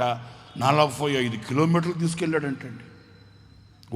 అమ్మంటే నేనేం చేసేది? ఆయన తీసుకెళ్ళాడట. ఇక అన్నైతే యేసన్న గారు అయితే కారులోనే సగం నిద్రపోయాడంటండి. మరి అంతే కదండి, ఆయన ప్రయాణం చేసి అలసిపోయి ప్రార్థన చేసి వాక్యం చెప్పి మళ్ళీ పాటలు అలసిపోయాడు కదా. సరే మీకు మాట చెప్పనా, ఆ ఇంజనీర్ గారు ఆయన ఇంటికి తీసుకుని వెళ్ళి ఆ మిద్దె పైన 3వ అంతస్తు పైన ఒక గది ఉంటే ఆ గదిలోకి తీసుకెళ్ళి యేసన్న గారిని కూర్చోబెట్టి అన్నాడట, యేసన్న గారండి, ఇదిగో ఇది సోఫా, ఇది కుర్చీ, ఇది మాంస, అయ్యా నా కళ్ళు ఉన్నాయి కనబడుతుంది. అదేనండి, అంటే మీరు 3 రోజులు ఈ గదిలో ఉండండి. అయితే ఒక మాట, మిమ్మల్ని ఎవరో వచ్చి పిలుస్తారు, భోజనం వడ్డిస్తారు, భోజనం చేద్దాం అనుకోవద్దు. ఇది మీ ఇల్లే అనుకోండి. కాదు, అనుకోవాలంట. డైలాగులు మాత్రం భలే ఉంటాయి. అనుకోమంటారు. ఎట్ట అనుకుంటాం అంటే నా ఇల్లు లేదో వాళ్ళ ఇల్లు లేదో కూడా తెలియదు నాకేంటి, అనుకోమంటారండి. ఆ కొంతమంది కాళ్ళు పట్టుకుని ఈ చేతులు అనుకోయ్యా, ఎట్ట అనుకుంటావు? కాళ్ళని చేతులని ఎట్ట అనుకుంటామండి? కాళ్ళే కదా, చేతులే కదా. కాసేపు అనుకోమంటారండి. అట్లాగా ఆ చేతులు పట్టుకుని కాళ్ళు అనుకో అంటారు, కాళ్ళు పట్టుకుని చేతులు అనుకో అంటారు, ఇది మీ ఇల్లే అనుకో అంటారు. ఎట్ట అనుకుంటామండి? సరే ఆయన చెప్పాడు యేసన్న గారితో, ఈ 3 రోజులు ఇక్కడ ఉండండి, ఇలాగా మీకు ఆకలినప్పుడు ఎవరో వచ్చి వడ్డిస్తారు అనుకోవద్దు, మీరు వెళ్ళి డైనింగ్ హాల్లో రెండవ హాల్లో ఉంటుంది, ఆకలినప్పుడు వెళ్ళి శుభ్రంగా మీరు భోజనం చేసి వచ్చి మీరు రెస్ట్ తీసుకోండి అన్నాడంట. యేసన్న గారు కూడా అన్నాడట, నాయనా అంతకు మించిన భాగ్యం ఇంకొకటి లేదు, నన్ను ప్రశాంతంగా విడిచిపెట్టేస్తే ఆకలినప్పుడు అంత తింటాను, తిన్నగా వచ్చి ప్రార్థన చేసుకుంటాను, వాక్యం చదువుకుంటాను, అంతకు మించిన ఇంకొకటి నేనేం కోరుకోవట్లేదులే బాబా అన్నాడట. మీకు ఒక చిన్న మాట చెప్పి నేను ఇంకొన్ని విషయాలు చెప్పాలి. అదేంటంటే 3 రోజుల పాటు యేసన్న గారు ఆ ఇంట్లో ఉన్నాడంట. 3 రోజుల పాటు ఆ ఇంట్లో ఉంటే పిన్ డ్రాప్ సైలెన్స్ అంటండి. అస్సలు ఎంత సైలెంట్గా ఉందంటే ఇల్లు, పిన్ డ్రాప్ సైలెన్స్. 3 రోజుల పాటు అన్నం ఉండి కంగు తిన్నాడట. ఒరే బాబు, మన ఇండ్లలో ఎట్లుంటుంది? ఆగభాగం తినేవాడు తింటుంటే, వెళ్ళేవాడు వెళ్తుంటే, చిన్నపిల్ల పెద్ద పిల్లని కొడుతుంటే, పెద్ద పిల్ల చిన్నపిల్లని కొడుతుంటే, పెద్దోడు చిన్నోడిని కొడుతుంటే, చిన్నోడు వీళ్ళు సగం పక్కన పెడితే ఇంకా వాళ్ళిద్దరు సంగతి ఉంటాం. అమ్మగారు నోరాగదు, అయ్యగారు చెయ్యాగదు. ఇండియా పాకిస్తాన్ మ్యాచ్ రోజు జరుగుతుంటుంది ఆ ఇంట్లో. అన్ని బౌండరీలు దాటిపోతుంటాయి, బాల్స్ అన్ని 4, 6లే. మీకు తెలుసుగా. ఇక మన ఇంట్లో ఏమో అట్లా ఉంటాయి కదా. ఈ గొప్ప గొప్ప వాళ్ళ ఇంట్లన్నీ ఇట్లా ఉంటాయేమో. ఎట్లా మరి మాట్లాడరంటారు స్వామి మీరు, ఎట్లా? అబ్బో, ఇక ఆఖరి రోజు అన్న వస్తూ ఆయన్ని పిలిచి అభినందించాడట. ఇంజనీర్ గారండి, ఏమి డిసిప్లిన్ అండి మీ ఇంట్లో. 3 రోజుల పాటు మీ ఇంట్లో ఉంటే కనీసం మీరు మాట్లాడుకున్న శబ్దం కూడా వినిపించట్లేదు బాబా, ఎంత డిసిప్లిన్ అండి. అట్లా అంటే ఆయన పక్కన నవ్వు అన్నాడట ఇంజనీర్ గారు. ఏసన్న గారండి, మేము మాట్లాడుకునే శబ్దం కూడా మీకు వినబడకపోవడానికి మేము మాట్లాడుకుంటేగా. మీకు అర్థమైందండి? ఏంటండి బాబు అట్లా అంటారండి? నీవు మీ భార్య, 2 పిల్లలు, 4 పిల్లలు, మొత్తం ఎంతమంది? 6 డజను, 4 పిల్లలు, 2 మీరు, 6 మంది ఇంట్లో ఉండి మాట్లాడుకుంటే కదా అంటావేంటి అంటే ఆయన అన్నాడట, అయ్యా ఈ 3 రోజుల పాటు మీరు మా ఇంట్లో ఉండాలని ఆ పాస్టర్ గారిని బతిమాలు తీసుకొచ్చుకున్నా. మిమ్మల్ని ఎందుకు తీసుకొచ్చుకున్నానంటే ఈ శాపం పోద్దని. మేము ఆస్తులు కూర్చుకున్నాం, అంతస్తులు కట్టుకున్నాం, మిద్దె మేడలు కట్టుకున్నాం, హంగులు తీర్చి రంగులు గుట్టుకున్నాం. సమాజంలో పెద్ద వ్యక్తుల్లాగా, పెద్ద మనుషుల్లాగా చలామణి అవుతుంటాం, కానీ మా ఇండ్లలో ఉండే కుంపటిలాగే ఉంటుందయ్యా. మేము మనుషులను కలిసి ఉంటామే కానీ మనసులు కలవ్వు. నేను ఎందుకు మీరు మా ఇంట్లో ఉండాలని, ఈ 3 రోజుల పాటు మీరు ఇక్కడ ఉండాలని ఎందుకు ఆశించానంటే ఈ ఇంటికి పట్టిన శాపం అంటావేంటండి? అవునండి, నేను నా భార్యతో మాట్లాడను, నా భార్య నాతో మాట్లాడదు, మా పిల్లలకి మాకు సంబంధాలు ఉండవు. ఎవరు ఉద్యోగం వాళ్ళు చేసుకోవడం, ఎవరి జీతం వాళ్ళు తెచ్చుకోవడం, అవసరాలకు వాడుకోవడం, మిగిలింది బ్యాంకులో వేసుకోవడం, అంతే. ఏంటండి ఇంజనీర్ గారు మీరు చెప్పేది? అవునండి ఏసన్న గారండి. సరే, మీ భార్యతో సరే మాట్లాడకపోయారు, ఆ పిల్లలతో కూడా మాట్లాడకపోతే వాళ్ళ భవిష్యత్తు ఏంటి, వాళ్ళ ఫ్యూచర్ ఏంటి? ఆయన అంటాడట ఇంజనీర్ గారు, ఏం చెప్తామండి ఏసన్న గారు మీకు చెప్పండి. పిల్లలే కాదనట్లే, తండ్రినే కాదనట్లే, కానీ అనుబంధం కలుగునట్లుగా మా మనసులో ప్రేమ ఎక్కడదండి? డబ్బు ఉంది, ఆస్తులు ఉన్నాయి, అంతస్తులు ఉన్నాయి, కానీ ప్రేమలు లేవు. నెరలు విడిచి బ్రద్దలై నిసారమై నిర్జీవమైన బ్రతుకులండి మావి. ఆ ఆఖరిదంతా పొట్టుది ఖరీది, అది కాలేజీ కని వెళ్ళి 11 గంటలకు వచ్చింది బాబా. ఆ తండ్రి చెబుతున్నాడు ఏంటండి, ఆ ఇంజనీర్ గారు కాలేజీకి అని చెప్పి వెళ్ళి 11 గంటలకు వచ్చింది. పిచ్చిదానా, 11 గంటల దాకా ఏం కాలేజీ గంటల దాన్ని ఎక్కడికి వెళ్ళా అన్నాడట ఓర్చుకోలేక. అతను చెప్తున్నాడట ఏసన్న గారితో. ఏసన్న గారు అంటే తండ్రిని కదా, ఎలాగ ఓర్చుకునేదండి? కాలేజీకి అని చెప్పి రాత్రి 11 గంటల దాకా ఎక్కడో తిరిగి వస్తే ఒక తండ్రికి ఎలాగ ఓర్చుకునేదండి? ఇప్పుడు దాకా ఏం కాలేజీ నీకు అని గట్టిగా అడిగితే ఆ పాప అనిందంట వాళ్ళ నాన్నని, నీ బతుకు నువ్వు చూసుకోరా అనిందంటండి. ఇదిగో ఇది మా బతుకులు. పిల్లలు, నేను ఏదో ఇలాగ చెప్తుంటే మీరేదో నిశ్చింతగా అలాగ కూర్చొని వినడం కాదు, కానీ కొంచెం పరిశీలన చేసుకోండి. ఈ రోజున కుటుంబపు వ్యవస్థ అవస్థగా మార్చబడి కన్నీళ్లతోనే, భారంతోనే, ఏదో వేదనతోనే బ్రతుకుని ఈడ్చుకుని వెళ్ళడమేనా, లేకపోతే ఈ బ్రతుకులో ఉండవలసిన ఆనందాన్ని, ఆశీర్వాదాన్ని, వికసించిన, ప్రకాశించిన, పరిమళించిన అనుభవాలలో ఆనందదాయకంగా జీవితాన్ని గడుపుకునే పరిస్థితులు ఏమైనా కనిపిస్తాయా? ఇదిగో ఈ రాత్రి నా ప్రభు చెప్తున్నాడు, ఎంతగా నీ గుండె రాతి గుండెగా మార్చబడి నిస్సారమైన, సారహీనమైన స్థితిగతుల మధ్య నెరలు విడిచి బ్రద్దలైపోయినప్పటికీ ఈ రాత్రి నా దేవుడు నిన్ను దర్శిస్తాడు. నది నీళ్లతో నీ హృదయాన్ని తడుపుతాడు. నీ బ్రతుకుని మహదైశ్వర్యముగా ఆయన మారుస్తాడు. నీ బ్రతుకులో ఎప్పుడు, ఎక్కడ, ఎన్నడూ చవి చూడని ఆనందం, ఆశీర్వాదం, దీవెన ఇది మొదలుకొని నా దేవుడు నీ బ్రతుకులో ఆయన కలుగు చేయునుగాక, ఆయన స్థాపించునుగాక.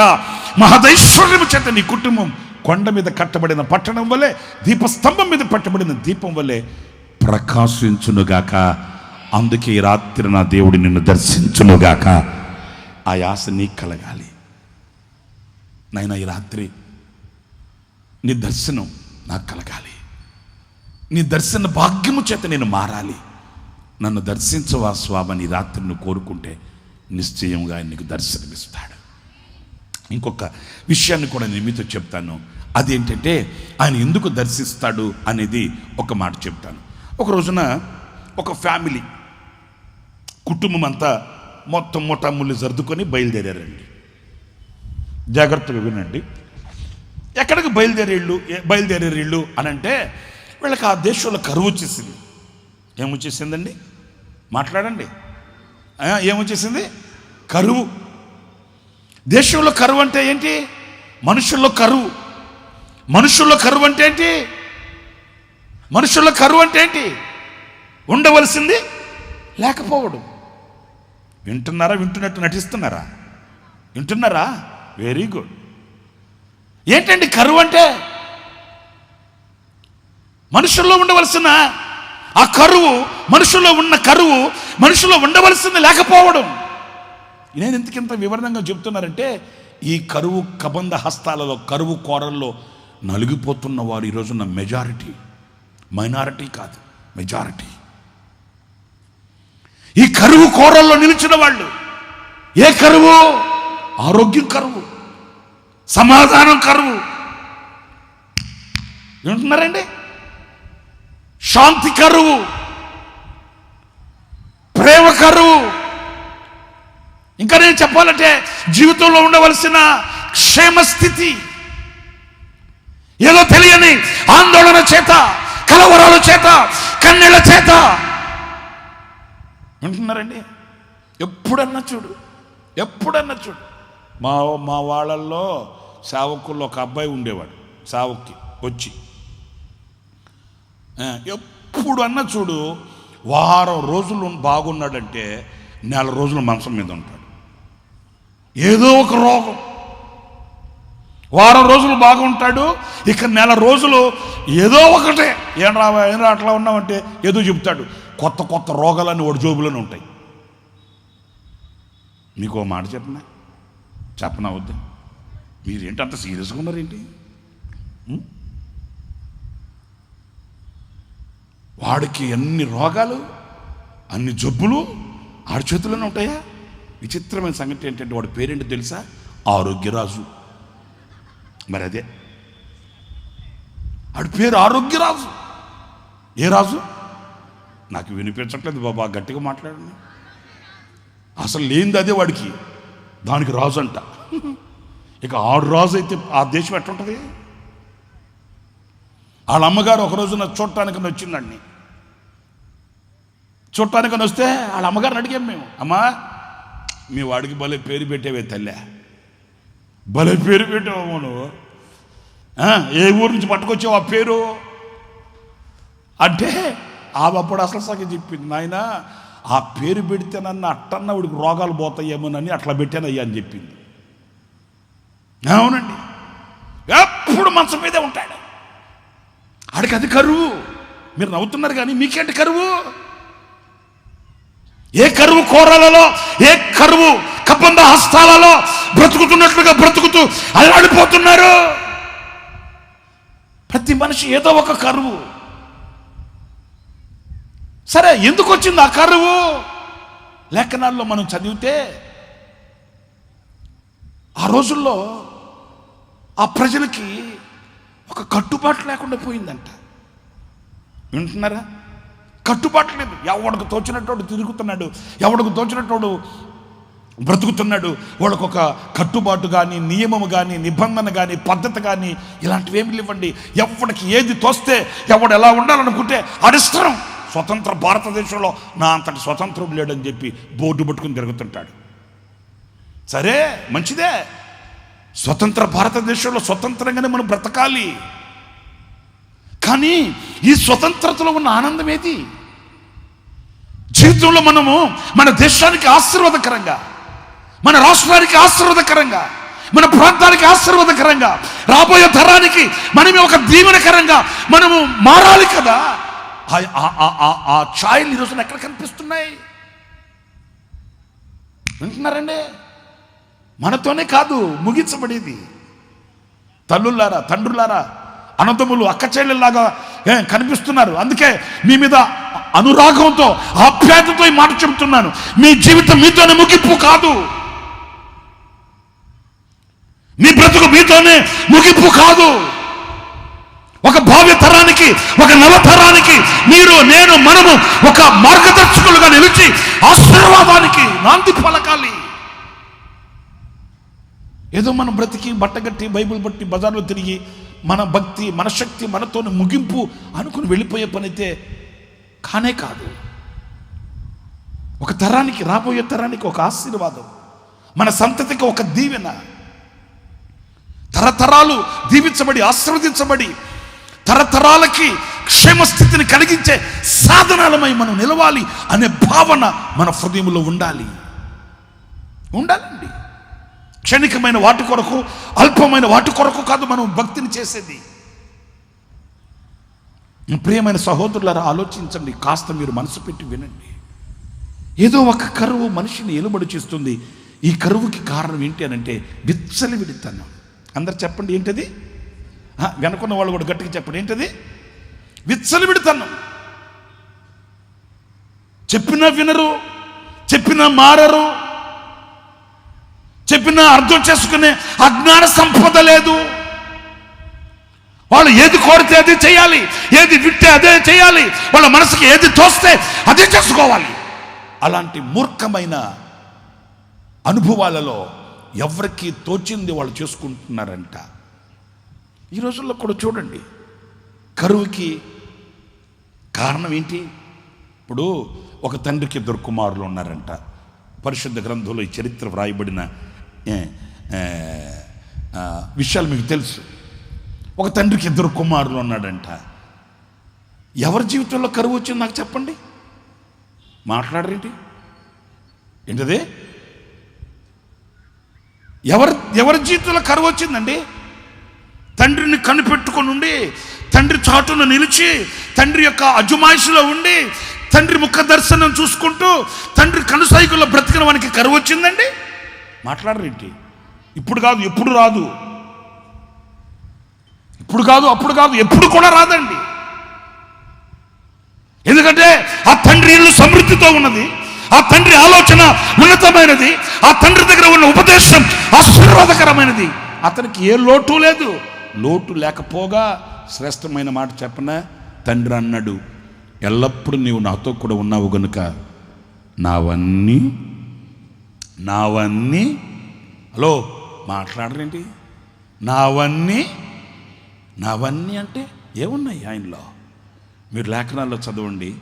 నా సన్నిధి, నా ప్రభావము, నా శాంతి, నా రాజ్యం, ఇవన్నీ తండ్రివి.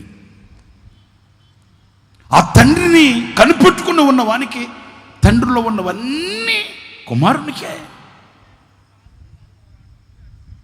అవన్నీ కుమారునికే సొంతమవి. మరి వీటిలన్నింటికి దూరమైపోయి సాధించిన ఆ సాహస వీరుడు ఎవరో? విచ్చలవిడితనం. తండ్రికి లోబడక, తండ్రి మాటకి శిరస్సు వంచక, మనస్సు తోచినట్లుగా ప్రాకులాడి ఏదో లోకంలో ఉన్న వాటిల్ని చూసి మురిసిపోయిన వాడు కరువు కోరల్లో చిక్కుకొని పోయాడు.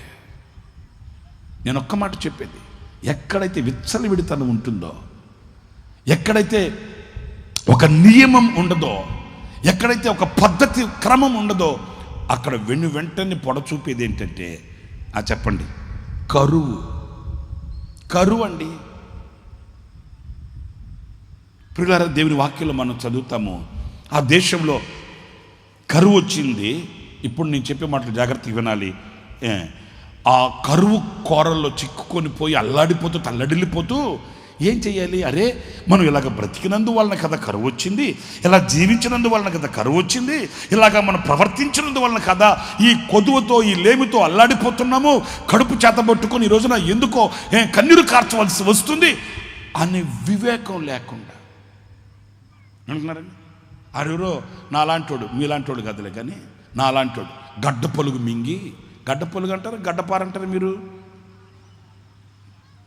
గడ్డ పొలుగు అంటారు, గడ్డపారంటారా? అబ్బో, గడ్డపార ఆడోడో నాలాటోడు గడ్డపార మింగి అరగడానికి సొంటి కసాయం తాగాడంట. మీకు అర్థమైందా? మింగిందేంటి? గడ్డపార. అరగడానికి సొంటి కసాయం తాగితే అరుగుతుందా? మాట్లాడండి. మరి అదే ఇప్పుడు కరువు వచ్చింది. ఎందుకు కరువు వచ్చిందో తెలియకుండా, ఎందుకు కరువు వచ్చిందో గ్రహించకుండా, ఎందుకు కరువు వచ్చిందో పశ్చాత్తాపడకుండా, ఎందుకు కరువు వచ్చిందో విశ్లేషించుకోకుండా, లేకపోతే ప్రశ్నించుకోకుండా ఊరు మారిస్తే, దేశం మారిస్తే, పని మారిస్తే, లేకపోతే గుమ్మాలు మారిస్తే, కిటికీలు మారిస్తే, లేకపోతే సంఘం మారిస్తే కరువు తప్పిపోద్దండి. మాట్లాడరు ఏంటండి? ఇక్కడ గుమ్మం తీసి అక్కడ పెట్టి, అక్కడ గుమ్మం తీసి ఇక్కడ పెడితే గుమ్మాలతో కరువు పోద్దా? ఆ గుమ్మాలకు కనుక నోరు ఉంటే తిట్టుకుండా తిడతాయి. పనికి మాలినోడు, మొనక్కాడు మొహం, అద్దసేరు మొహం కూడా. నేనేం చేశాను రా నీకు? సాంబార్ మొహం కూడా. నన్ను గుట్టుగా ఒక దగ్గర ఉన్నవంటారు నువ్వు. అరిటాకు మొహం కూడా. పాప వాటికి నోరు లేదు కాబట్టి మనం బతికిపోయావంతే. మన పిచ్చి ఆలోచనలండి. కొంతమంది ఏం చేస్తారు? ఈ వ్యాపారం కదా నా వ్యాపారం, ఆ వ్యాపారం కదా ఈ వ్యాపారం. దేశంలో ఉండే వ్యాపారాలు నీళ్ళ చేతుల్లోనే ఉంటాయి. దేంట్లో కూడా రాణించలేడు. కరువు మాత్రం నెత్తి మీదే ఉంటుందండి. వాళ్ళ జాబితా ఒకటైతే మరి కొంతమంది ఉంటారండి. వాళ్ళు ఏం చేస్తారు? ఈ ఇల్లు కలిసి రాలేదని ఆ ఇల్లు, ఆ ఇల్లు కలిసి రాలేదని ఈ ఇల్లు, ఇల్లు మారుస్తూ ఉంటారండి. ఇదొక జాబితా. ఇవన్నీ పక్కన పెడితే ఆత్మీయుల్లో ఇంకొక కరువు ఉంటుంది. వాళ్ళు ఏం చేస్తారో తెలుసండి? ఈ సంఘం కాదని ఆ సంఘం, ఆ సంఘం కాదని ఈ సంఘం, దేశంలో ఉన్న సంఘాలన్నీ తిరిగేస్తుంటారండి. ఏ సంఘంలో స్థిరంగా ఉండరండి. నా ప్రియమైన సహోదరులారా, కాస్త మనం ఆలోచించాలి. కరువుకి కారణం ఏంటి గ్రహించి నిలిచిన స్థలంలో పశ్చాత్తాపతులమై ఆయన పాదాలు పట్టుకొని ఆ కరువు కోరలోంచి విడిపించబడే మార్గం కొరకు ప్రభు సన్నిధిలో కన్నీరు కార్చాలి. కానీ దేశం విడిచిపెట్టి దేశాన్ని మారిస్తే కరువు పోద్దండి. మాట్లాడరేంటండి? మీకు నక్క తెలుసా? మీరేం మాట్లాడేటట్లేదు. మధ్యాహ్నం బాగా ఫుల్గా బిగి చూచినట్టున్నారు ఇక్కడికి. మీరు అమ్మలా బొమ్మలా అర్థమై చావట్లేదు నాకు. మీకంటే ఆ గాంధీ తత్వ బొమ్మే మేలు. మరి మాట్లాడండి. నక్క తెలుసా తెలీదా? వాట్ ఈస్ దిస్ నక్క అంటారా? తెలుసు కదా. ఆ నక్కంట ఈ భూమి దగ్గర అప్పు చేసిందంట. ఎవరి దగ్గర? భూమి దగ్గర. అది అలాగా ఒక బండ మీద కూర్చొని ఏడ్చుకుంటుందంట నక్క. ఎవరు పట్టించుకోవట్లేదు. ఇది జిత్తులు మారుతారు బాబో, ఎందుకు వచ్చిన గొడవ అని చెప్పి ఎవరు పట్టించుకోవట్లేదు. ఈ భూమి పాపం కనికరం ఎక్కువ కదా. ఈ భూమి అడిగింది, నక్కబావా, ఓ నక్కబావా ఏంటి ఏడుస్తున్నావు అంటే, మరి ఆడోహన అవ్వమంటావా?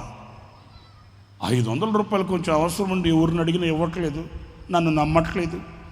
ఆ దేవుడు ఎందుకు పుట్టించాడో నన్ను, ఇది బతుకా అతుకా అట్లాగని ఏడుస్తుంటే పాపం ఈ భూమి అనిందంట. సరే కానీ ఎప్పుడు ఇస్తావు? నీకు ఇస్తే మరి వచ్చే వారం, ఈరోజు ఏ వారం? బుధవారమా? వచ్చే బుధవారం ఇచ్చేస్తాను అని చెప్పిందంట ఈ నక్క ఈ భూమికి. సరేనని ఈ భూమి ఇచ్చింది పాపం 500 రూపాయలు ఇస్తే పండగ చేసుకుంది, కిసిమిసి పండగ. ఏది నక్క చేసుకుంది, అయిపోయింది, మర్చిపోయింది. నెక్స్ట్ వీక్ బుధవారం వచ్చింది, ఏం పట్టించుకోవాలి. గుర్తుండవు కదా మనకు, 1 వే ట్రాఫిక్ కదా మనది. తీసుకున్నంత హుషారు ఇచ్చేటప్పుడు ఉంటుందా అమ్మా? ఉండదంటే కరెక్ట్ అయిందంటే ఆ జాబితా ఉన్నట్టే కదా. తీసుకున్నప్పుడు ఉన్న హుషారు కానీ, ఆ ప్రోత్సాహం కానీ, ఆ ఉత్సాహం కానీ ఇచ్చేటప్పుడు ఎంత కష్టమో ఏమో. మన ఆస్తి అంతా తరగబెట్టి వాళ్ళకి ఇచ్చేసినట్టు ఫీల్ అయిపోతాం. నెక్స్ట్ వీక్ బుధవారం వచ్చింది, పట్టించుకోవాలా. గురువారం వచ్చింది, పట్టించుకోవాలా. శుక్రవారం వచ్చింది, పట్టించుకోవాలి. శనివారం వచ్చింది, పట్టించుకోవాలా. ఆదివారం రోజు అడిగిందంటే ఈ భూమి ఆ జగ్గేపేటలో ఉంటే, హలో నక్కబావా ఏంటి బుధవారం ఇచ్చేస్తున్నావు కదా? అయ్యో బాబాయ్ నాకు గుర్తుందండి, ఇస్తాను. కాకపోతే నిన్న రావాల్సిన పరిస్థితులు ఈరోజే వచ్చాయి. మీ దగ్గరికి వచ్చి ఇచ్చేద్దాం అనుకుంటున్నాను, కాకపోతే చిల్లర కోసం ఇక్కడికి వచ్చాను, ఒక అర్ధగంటలో ఇచ్చేస్తానండు అట్లా అని మెల్లగా అక్కడ బస్సు ఎక్కి కోదాడికి వచ్చేసిందంట. చూడండి, కోదాడికి వచ్చి తగునట్లు బస్ స్టాండ్లో కూర్చొని అనుకుంటుందంట, ఈ నక్క చచ్చాడా బాబు, ఏం చేయాలి, చిల్లర కోసం తిరుగుతున్నానని చెప్పాను, మరలా డబ్బులు దొరికేంతవరకు మనం జగ్గేపేటకు వెళ్ళకూడదు, ఇక్కడే ఉండాం అనుకుని కోదాడు బస్ స్టాండ్లో కూర్చొని ఉంటే మరలా కోదాడు బస్ స్టాండ్లో అడిగిందంట భూమి, బావా నక్క బావా ఏంటి ఆడుకోవచ్చు, అయ్యా బాబా నేను ఉరకనే ఒక పని మీద వచ్చారు ఇక్కడికి, ఇవ్వకుండా ఎక్కడికి వెళ్తానంటే చచ్చిపోతానంటే, నీ డబ్బులు అంత ఎక్కువ అంత ఏమనుకుంటున్నావు అసలు, ఒక అర్ధగంట నాకు ఇచ్చేస్తానంటే అట్లా అని చచ్చారా బాబు, ఏం చేయాలి ఇప్పుడు, ఓపెన్ చేద్దాం, జగ్గేపేటలో ఉంటే కుదరలా, కోదాడికి వస్తే కుదరలా, సూర్యాపేటకి వెళ్ళిపోదాం, సూర్యాపేటకు వచ్చి ఓసన మందిరంలో కూర్చొని సూత్రం అబ్బాబాబాబా అంటుందంట, ఆహా ఏంటి అబ్బాబాబా ఏంటమ్మా, సూత్ర బాబా అంటుంటే భూమి, బావా నక్క బావా ఏంటి బాబా అంటున్నావు, ఏంటి ఇక్కడికి వచ్చావు, ఇప్పుడు నేను మీకు ఎదుగు చెప్పిన తెలుసండి, చేసింది తప్పివుడి దగ్గర భూమి దగ్గర, నువ్వు గుమ్మాలు మారిస్తే తప్పిపోద్దా, కిటికీలు మారిస్తే సరిపోద్దా, మాట్లాడరు ఏంటండి, మరి సమాధానం చెప్పండి, ఇంత క్లియర్గా చెప్తే కూడా అర్థం కాకపోతే ఎట్లా, నువ్వు చేసింది అప్పు దాని దగ్గర, నువ్వు ఎక్కడికి పోతే తప్పుతుందండి, ఢిల్లీకి వెళ్తే తప్పిపోద్దా, అమెరికాకి వెళ్తే తప్పిపోద్దా, లేకపోతే గోదావరికి వెళ్తే, మరి మా కృష్ణా నదికి వస్తే మా కృష్ణా జిల్లాకు వస్తే ఎక్కడికి వెళ్ళడం తప్పదు, వాటిలో లేదు విడుదల విమోచన. నా ప్రియమైన సహోదరులారా, ఆ కరువులో నుంచి విడిపించగలిగిన దేవుని పాదాలు పట్టుకొని కన్నీరు కార్చి ఆయన సన్నిధులు విన్నపించుకోకుండా ఏం చేశారో తెలుసండి, ఫ్యామిలీ అక్కడి నుంచి షిఫ్ట్ మొత్తం వెళ్ళిపోయారు.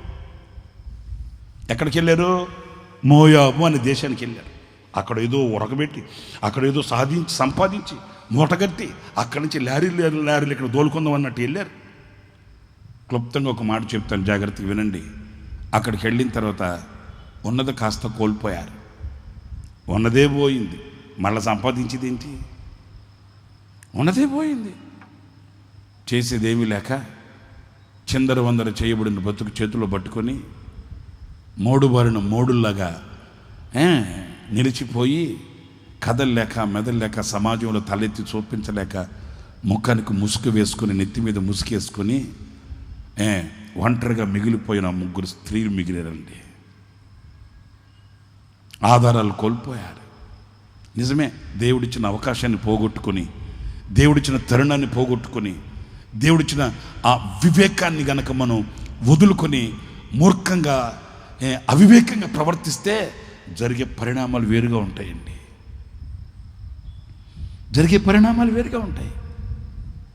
ఇక 3 బారిన జీవితాలుగా 3 మిగిలిపోయారు. అందులో ఆ అత్తనింది ఏమనిందంటే, ఆ కోడల్ని పిలిచి, అమ్మా మీరెందుకు నాతో కూడా ఇలాగా ఒంటరి జీవితాన్ని గడపడం, మీరు వెళ్ళి మీరు వివాహాలు చేసుకుని మీ బతుకు మీరు బ్రతకచ్చు కదా. అట్లంటే పాపం ఆ ఒక్క కోడలు అనింది, దేశంలో ప్రతి గ్రామానికి ఇట్లాంటి అత్త ఒకటి ఉండి చాలు అనుకుంది. ఆనందంగా ముద్దు పెట్టి వెళ్ళిపోయింది. ఇంకా పాపం వాళ్ళిద్దరే మిగిలారు. పరిశుద్ధ గ్రంథంలో మనం చదివే ఒక మాట ఏంటో తెలుసా, ఆమె ఆ మోయాబు దేశంలో ఆ మోడుబారిపోయిన జీవితాన్ని చేతబట్టుకునిన అదిగో చేదైన అనుభవాలతో నిలిచిపోయిన ఆ తల్లి ఒక వార్త వినిందంట. ఏమనంటే, దేవుడు బెత్లెహేమును దర్శించెను. స్తోత్రం కలుగును గాక. హల్లెలూయా చెప్పండి, హల్లెలూయా. దేవుడు బెత్లెహేమును దర్శించాడు. ఎందుకు దర్శించాడు అనంటే, ఆ కరువును తొలగించి ఆ ప్రజలకు సుభిక్షతను నేర్పించి వాళ్ళని ఆశీర్వాదకరంగా సమృద్ధితో నింపడానికి, వాళ్ళకు కరువులో నుంచి విడిపించి, కరువును తొలగించి, కన్నీళ్లు తప్పించి సమృద్ధిని ప్రసాదించడానికి. మీరు ఆ మాట చూడండి, రూతు గ్రంథంలో ఉంటుంది చక్కటి మాట. సమూయేలు రాసిన మొదటి గ్రంథంలో చూడండి, 2వ అధ్యాయం,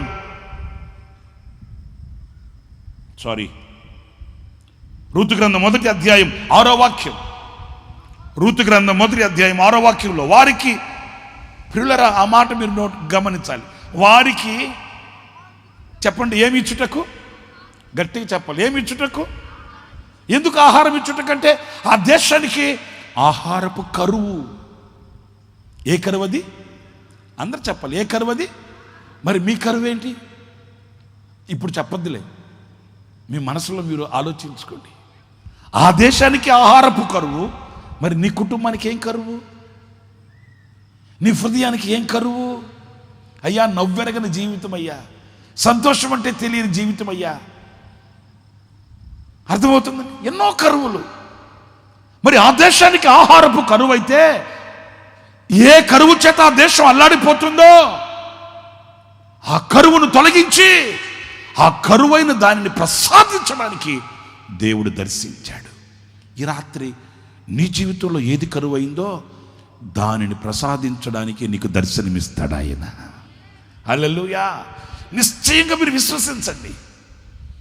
ఏ కరువుతో నీవు అల్లాడిపోతూ, ఏ కరువుతో దిగాలుగా కూర్చొని, ఏ కరువుతో గుండె గుప్పిట్లో పెట్టుకున్న బ్రతుకింతే, ఈ బ్రతుకులో నాకు మరలా అరుణోదయం కలగదు, మరలా నాకు వెలుగు కలగదు, మరలా నాకు బ్రతుకు రాదని జీవితాన్ని అడయాసలతో ముగించాలని తీర్మానించుకుంటున్నావో ఆ కరువు తొలగిపోయే రాత్రి శుభరాత్రి.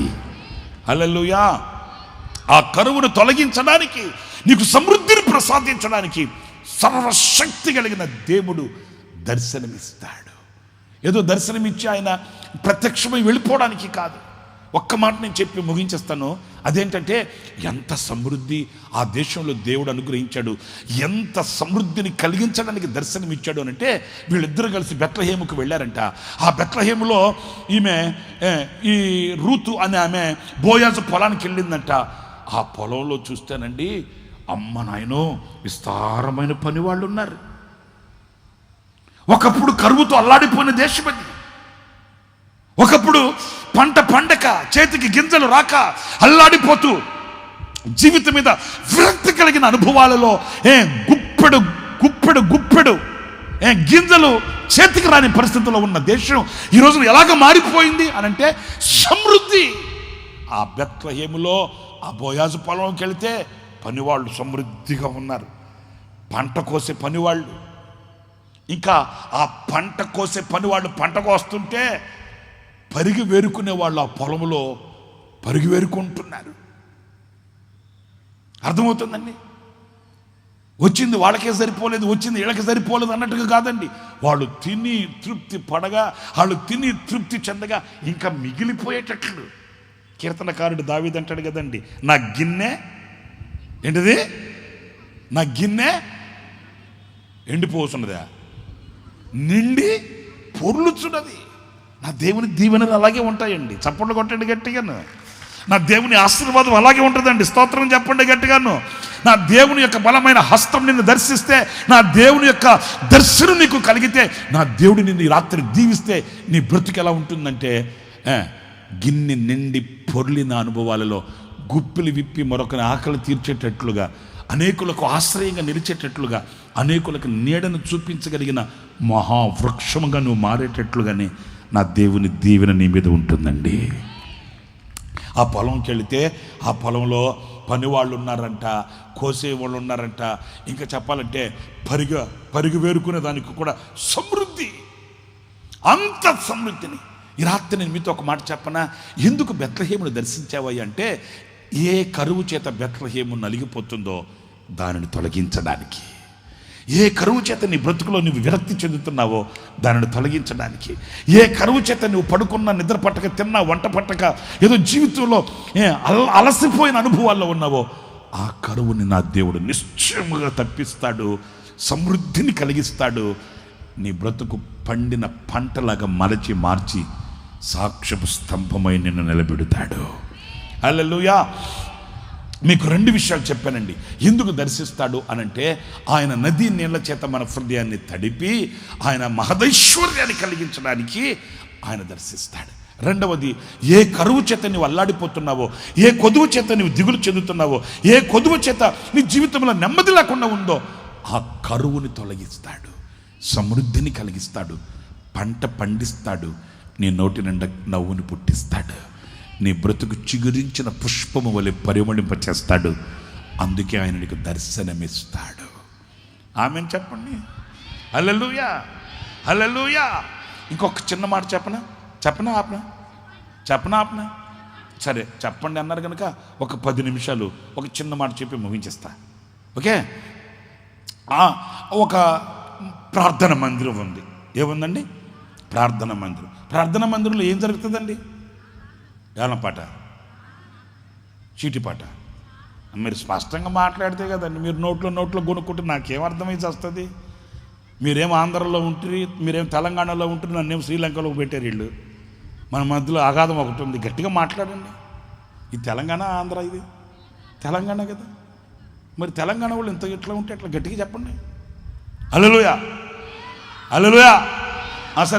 సరే కానీ మందిరాల్లో ఏం జరుగుతుందండి? ప్రార్థన. మీకు తెలుసా? మరి బుధవారం రోజు 50,000 రూపాయలు సీటు పాట అంటున్నాయి. ఎక్కడ అది? అదే నాకేం తెలుసు బాబు, మీలాంటి వాళ్ళు చెప్తే విన్నాను. మరి శనివారం రోజు 1,00,000 రూపాయలు సీటు పాట అంటగా. మరి బుధవారం 50,000 రూపాయలు సీటు పాట, శనివారం 1,00,000 రూపాయలు సీటు పాట అయితే మరి యేసయ్య పాట ఎప్పుడు? కిసిమిసికి గొట్టాలు కట్టి ఇది శుభోదయం, ఇది మిట్ట మధ్యాహ్నం. కిస్మిస్ తాత అడిగిన ప్రశ్న ఇది. ఏ ప్రశ్న? ఏది బదులేది అంటానే ఉంటాడు ఆయన చెప్పడం మనల్ని చెప్పనీడు. నేను అనేది ఏంటంటే మందిరంలో ఏం జరుగుతుంది? ప్రార్థన. మరి దేవుని మందిరానికి ఎందుకు వెళ్ళాలి? కొంచెం మనం ఫ్రీగా మాట్లాడుకుందాం. మీరు నాతో ఫ్రీగా సమాధానం చెప్పండి. దేవుని మందిరానికి ఎందుకు వెళ్ళాలి? పాటలు పాడడానికా? అందుకే కాబోలు పాట ఇవ్వకపోతే అడుగుతారు కొంతమంది. అబ్బో వాళ్ళ మూతి మోరడు పోద్ది. ఏంటండి మమ్మల్ని ఎందుకు పట్టించుకుంటారులేండి? చర్చి కట్టేటప్పటికి మేమే ఉన్నాము, ఇప్పుడు 10 మంది దొరికారు కదా, మమ్మల్ని ఎందుకు పట్టించుకుంటారండి? ఎందుకమ్మా అట్లా మాట్లాడుతున్నాం? మరి అంతే. మరి కనీసం ఒక ప్రార్థన అన్న ఇచ్చాడు మాకు. ఇచ్చేదేంటి? హలో, నాకు సమాధానం చెప్పండి బాబా. ప్రార్థన ఇచ్చేదేంటి? ఇప్పుడు డబ్బులు ఇచ్చారా అంటే ఓకే, స్థలం ఇచ్చారా అంటే ఓకే, బట్టలు ఇచ్చారా అంటే ఓకే. ప్రార్థన ఇచ్చేదేంటి? ప్రార్థన వస్తువా? మరి మనవాళ్ళు ఏంటి? ప్రార్థన ఇచ్చారా అంటారేంటి? సరే, ప్రార్థన ఇవ్వకపోతే అలిగేదేంటి? ఏంటండి ఈరోజు నా దేవుని మందిరం యొక్క విలువ తెలియట్లేదండి. మరి కొంతమంది ఏమనుకుంటారో తెలుసండి, ప్రార్థన అంటే చర్చి అంటే మన అబ్బాయికి పెళ్లి చేయడానికి మనం చర్చికి వెళ్ళాలి కదా, చర్చిలో పెళ్లి చేయాలి కదా, అమ్మాయికి పెళ్లి చేయాలి కదా. అదేమన్నా కళ్యాణ మండపమా? అదేమన్నా ఫంక్షన్ హాలా? కాదు బాబా. దేవుని మందిరం అంటే జీవము కలిగిన దేవుడు నివసించే పరిశుద్ధ స్థలం. అది వింటున్నారా? జీవము కలిగిన దేవుడు సంచరించే పరిశుద్ధ పాలెం అది. జీవము కలిగిన దేవుడు ప్రత్యక్షమయ్యే పరిశుద్ధ పర్వతం అది. ఆ జీవము కలిగిన దేవుని మందిరానికి మనం వెళ్ళినప్పుడు ఎలాగెళ్ళాలి?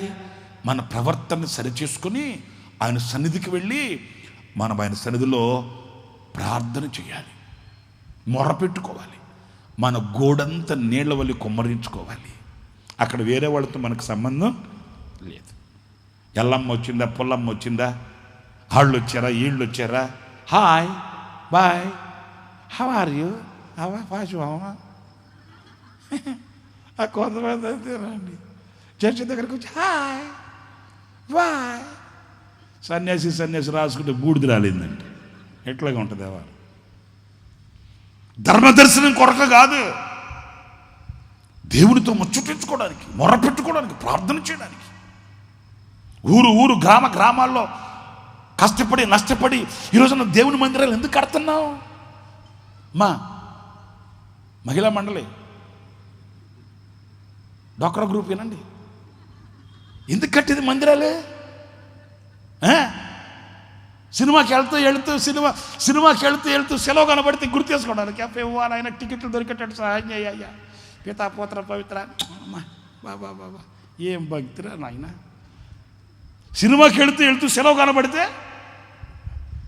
నాయన ఫస్ట్ టికెట్ నాకే దొరకాలయ్యా, దానికి గుంజుడు పెట్టుకోవడానికి చర్చినండి ఇది. ఈ రోజున పల్లె గ్రామాల్లో వాడవాడల్లో పట్టణాల్లో జీవము కలిగిన దేవుని మందిరం ఉండాలి. ప్రజలు ఆశీర్వదించబడాలి. ప్రజలు కన్నీళ్లు కార్చి ప్రార్థన చేసుకోవడానికి ఆశ్రయం ఉండాలి. జీవము కలిగిన దేవుని పరిశుద్ధ పర్వతం దేవుని మందిరం కనుక మందిరాలు ఉండాలని ఈ రోజున హోసనా మినిస్ట్రీస్ ద్వారా మా వంతు మేము ప్రయాసపడుతున్నామండి. మేము ఎంత చేయగలమో అంత చేస్తున్నాం. మేము ఎంత చేయగలమో శక్తి వంచన లేకుండా ప్రయాసపడుతున్నాం. ఎందుకు? కళ్యాణ మండపాల కోసం కాదు, ఫంక్షన్ హాల్స్ కొరకు కాదు, మిద్ది మేడల కొరకు కాదు. భారతదేశంలో పుట్టాం కనుక మా భారతదేశపు ప్రజలు ఆశీర్వదించబడడానికి ఏం కావాలి?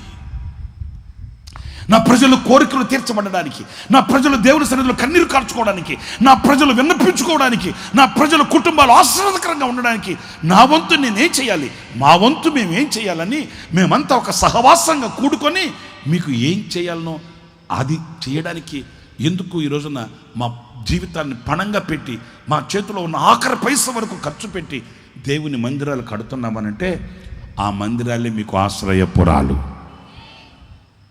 ఆ మందిరాలే మీకు స్వస్థత కేంద్రాలు.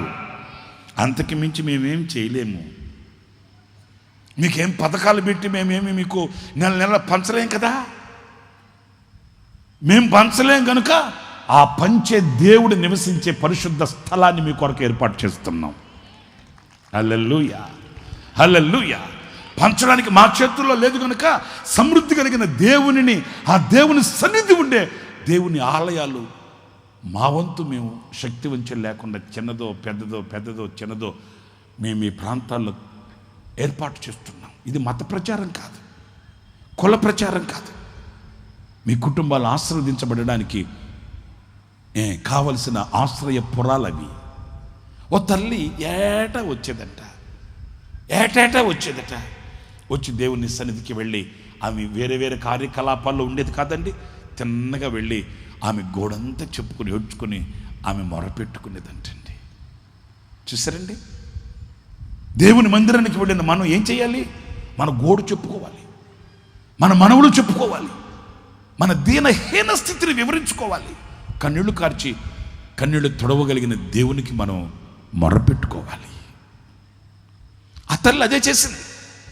ఓ కన్నీళ్లు కార్చి ప్రార్థించి ఆమె గోడంతా చెప్పుకుంది. ప్రియులారా, ఒక మాట నేను చెప్పి ముగించేస్తున్నాను. ఆమె అలాగ కన్నీళ్లు కార్చి ఏడ్చి ప్రలాపించుకొని ఆమె చేసింది ఒకటే. ఏం చేసిందంటే ఆమె సమర్పణగా మొరపెట్టుకుంది. అయ్యా, ఒక మగ బిడ్డను నాకు ఇస్తే ఆ బిడ్డ నా కొరకు కాదు కానీ నీ కొరకే నేను అర్పిస్తానయ్యా. అర్పణతో కూడిన ప్రార్థన. ఏ ప్రార్థన? అందరు చెప్పండి, ఏ ప్రార్థన? భయముతో కూడిన ప్రార్థన కాదు. భయముతో కూడిన ప్రార్థన ఎట్టుంటుంది చెప్పనా వద్దా? మరి బాబు మాట్లాడరేంటారు స్వామి. భయంతో కూడిన ప్రార్థన ఎట్టుంటుంది తెలుసా? చెప్తానేనండి. ఫుల్గా తిని మంచం మీద పడుకొని కాలు మీద కాలేసుకొని ప్రేమ కలిగిన తండ్రి, దయగలిగిన నాయన, రోజు కంటే ఈరోజు ఒక ముద్ద ఎక్కువైతున్నాను ప్రభా, తిన్నదంతా అరిగిపోయేటట్టు రుబ్బురోలు పెట్టి రుబ్బేయి, పడుకొని నిద్రపోతున్నాను, మంచి నిద్ర ఇచ్చేయి. దొడ్డుదారి బాగలేదు, అక్కడ ఒక దేవదూతను పెట్టు. కిటికీ బాగలేదు, ఇక్కడ ఒక దేవదూతను పెట్టు. నువ్వు మాత్రం నా మనసం దగ్గరే ఉండు ప్రభువా. ఉదయం 6 గంటలకల్లా నిద్రలేపు ప్రభువా. ఇది ప్రార్థన. ఎందుకనంటే ఉదయం 6 గంటలకల్లా దేవుడు నిద్ర లేపలేదు అనుకో, 10 గంటలకల్లా పాదిరి గారు పెట్టి తెచ్చేస్తాడు. మీకు అర్థమైందిగా? 10 గంటలకల్లా పాదిరి గారు పెట్టి తెచ్చి 11 గంటలకల్లా పెట్టిలో పెట్టి మట్లు పెట్టడానికి పరదేశులమో ప్రేయులార్ డంబరడం ఎత్తు. దానికి భయపడి పడుకునేటప్పుడు ఒక చిన్న ప్రార్థన, ప్రభువా దొడ్డు దారి బాగలేదు నాయన, కిటికీ దారి బాగలేదు ప్రభువా, నా మనసు చుట్టూ నువ్వే నాయన, రావడం తిరుగుతా ఉండు ప్రభువా, నిద్ర బాబకు ప్రభువా, 6 గంటలకల్లా నిద్ర లేపోయా, లేకపోతే 10 గంటలకల్లా పాదిరి గారు వచ్చేస్తాడయ్యా. అదేదండి, ఇది కూడా ప్రార్థనే. ఇంకో కొంతమంది ప్రబుద్ధులు ఉంటారండి, భక్తులు, ప్రార్థన పరులు. ఇంట్లోంచి బయటికి వెళ్ళేటప్పుడు తలుపు చాటుకి వెళ్ళి చెప్పులు వదిలిపెట్టి ప్రేమ కలిగిన తండ్రి దయగలిగిన బయటికి వెళ్తున్నానయ్యా, ఎదురుగా వచ్చి లారీలన్నీ పక్కకు దోసి నన్ను మాత్రం ముందుకు తీసుకెళ్ళి ప్రభువా యేసునామములో అడుగుతున్నాను, ఆమేన్, స్తోత్రం. ఏంట్రా తలుపు చాటుకి వెళ్ళావు? ప్రార్థన అయ్యా. అబ్బా, ఈ కూడా ప్రార్థనలే. ఏంటి నవ్వుకుంటున్నారేంటి? మనలో లేరు అట్లాంటి వాళ్ళు లేరా ఏంటి? మరి ఎగ్జామ్కి వెళ్ళేటప్పుడు ఎగ్జామ్ రాసి ప్యాడ్ కూడా ప్రార్థన, ప్రభువా ప్యాడ్ని అభిషేకించయ్యా. ఎందుకయ్యా? స్లిప్పులు పెట్టి రాసుకోవడానికా? ఫస్ట్ క్లాస్లో ఫెయిల్ అయ్యేది వీళ్ళే, ఫస్ట్ క్లాస్లో ఫెయిల్ అయ్యేది వీళ్ళే. కావాలంటే చూడండి, బోతంతా పెట్టి నా పేపర్లో వీళ్ళ నంబర్ ఉండదు. ఎందుకంటే వీళ్ళు పెన్లకు ప్రార్థన చేసుకునేవాళ్ళే, ప్యాడ్లకు ప్రార్థన చేసుకునేవాళ్ళే. కానీ దేవుని సన్నిధిలో విరిగి నరిగిన హృదయంతో పశ్చాత్తాపమైన మనసుతో ప్రభు పాదాలు పట్టుకొని గోడు చెప్పుకున్న వాళ్ళు కాదు వీళ్ళు. నా ప్రియమైన సహోదరులారా, ఆ తల్లి అలాగా కాదండి, అర్పణతో కూడిన ప్రార్థన. ఏ ప్రార్థన? అందరూ చెప్పండి, ఏ ప్రార్థన? ప్రతిఫలాపేక్షతో కాదు, భయముతో కాదు, ఆచారంతో కాదు, ఆచరణతో కాదు, అర్పణతో కూడిన ప్రార్థన. ఎప్పుడైతే ఆమె అర్పణతో కూడిన ప్రార్థన చేసిందో వెంటనే ఆయన దిగి వచ్చాడు, ఆమెను ఆశీర్వదించాడు. మీరు ఆ వాక్యాన్ని చదివితే ఆమెను ఆయన, మీరు చదవండి ఇప్పుడు, సమూయేలు రాసిన మొదటి గ్రంథంలో 2వ అధ్యాయం 21వ వాక్యం చూసారండి.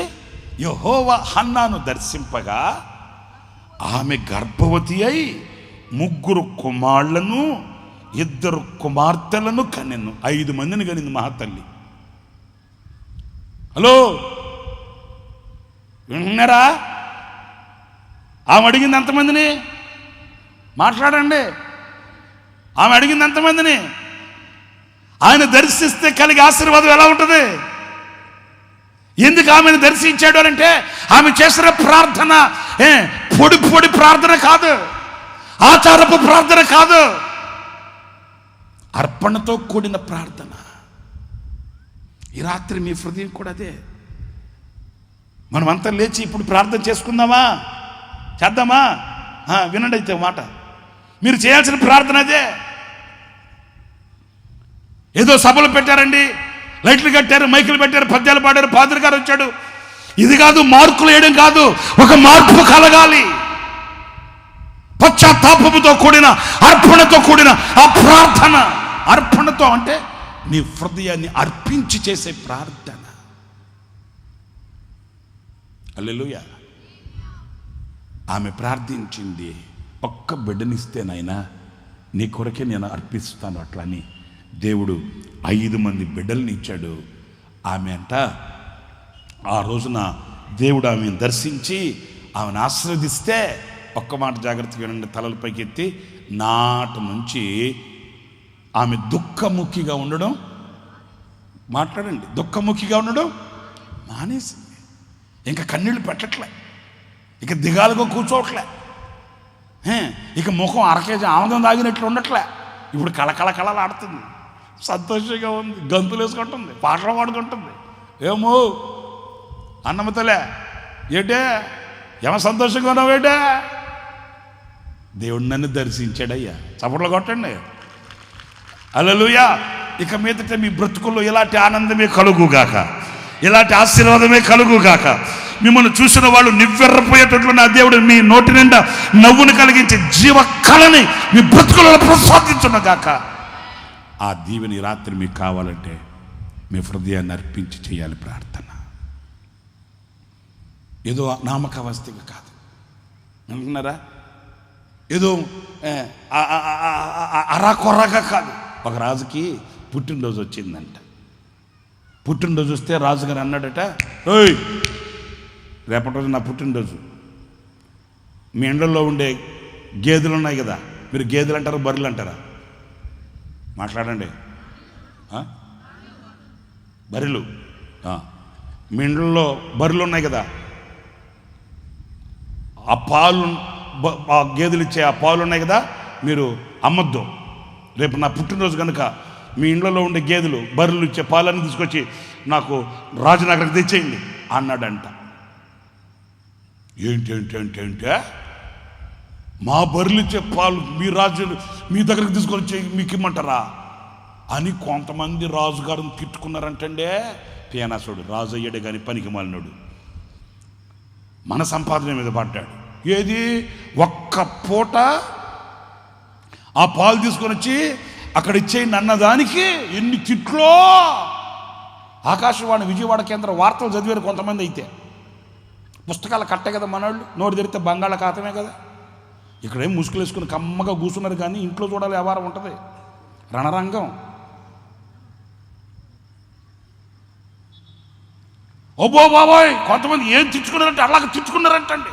పనికి మళ్ళీ పేనసాడు సన్యాసాడు మన రాజే కానీ మనం బతికే మన జీవనం మీద పడ్డాడు అని కొంతమంది అట్లాని. మరి కొంతమంది ఏమో రాజుగారి కంటే మించిందేముంది, అసలు రాజుగారు మన దగ్గర అడగడమే మనకు గొప్ప. చెప్పరేంటి? మాట్లాడట్లా దొంగ మొఖాలు ఉన్నారు ఇట్లాంటి వాళ్ళు. దొడ్డెనకలు కాసిన సొరకాయలు దమ్మంటే చేర్చికి ఆటో నిండా తెస్తారండి. పాటలు గారండి, నువ్వు ఒక్కడవే తిను, ఎందుకంటే జలుబు చేసి చేస్తే నువ్వు చేస్తావుగా నాకేంటని. ఎంత భక్తి మన వాళ్ళకి. వాళ్ళు అనుకుంటున్నారట రాజుగారు మనల్ని అడగడమే గొప్ప భాగ్యం, అసలు మన సంపాదన తీసుకొని వెళ్ళి అక్కడ ఇవ్వడమే మనకివ్వబడిన గొప్ప భాగ్యం. రాజుగారికి ఏంటి కొద్దువ, ఆయనకేంటి తక్కువ, అసలు ఆయన అడిగాడంటేనే గొప్ప భాగ్యం అని కొంతమంది సంతోషంగా. సరే ఆ రోజు వచ్చింది, తప్పదు కదా, రాజు ఆజ్ఞ కదా, అందరూ వెళ్ళాలి కదా. గేదెలు ఉన్న వాళ్ళందరూ, బర్రెలు ఉన్న వాళ్ళందరూ పాలు తీసుకెళ్ళి ఇవ్వాలి కదా. వీళ్ళు ఏం చేశారంటే, రాజుగారు చూస్తాడు ఏంటి అని ఒక్కొక్కడు ఇంత డబ్బా, ఎంత డబ్బా, ఇంత డబ్బా, ఒక్కొక్కడు ఇంతది, ఇంతేనండి, మరే మాకుండేది ఇంతే, ఎక్కడ లేదని ఆడదామంటావేంటి, తెమ్మన్నారు కదా తెచ్చా, మరి లేదని తెమ్మంటే మేము ఎక్కడ తెస్తామండి బాబా,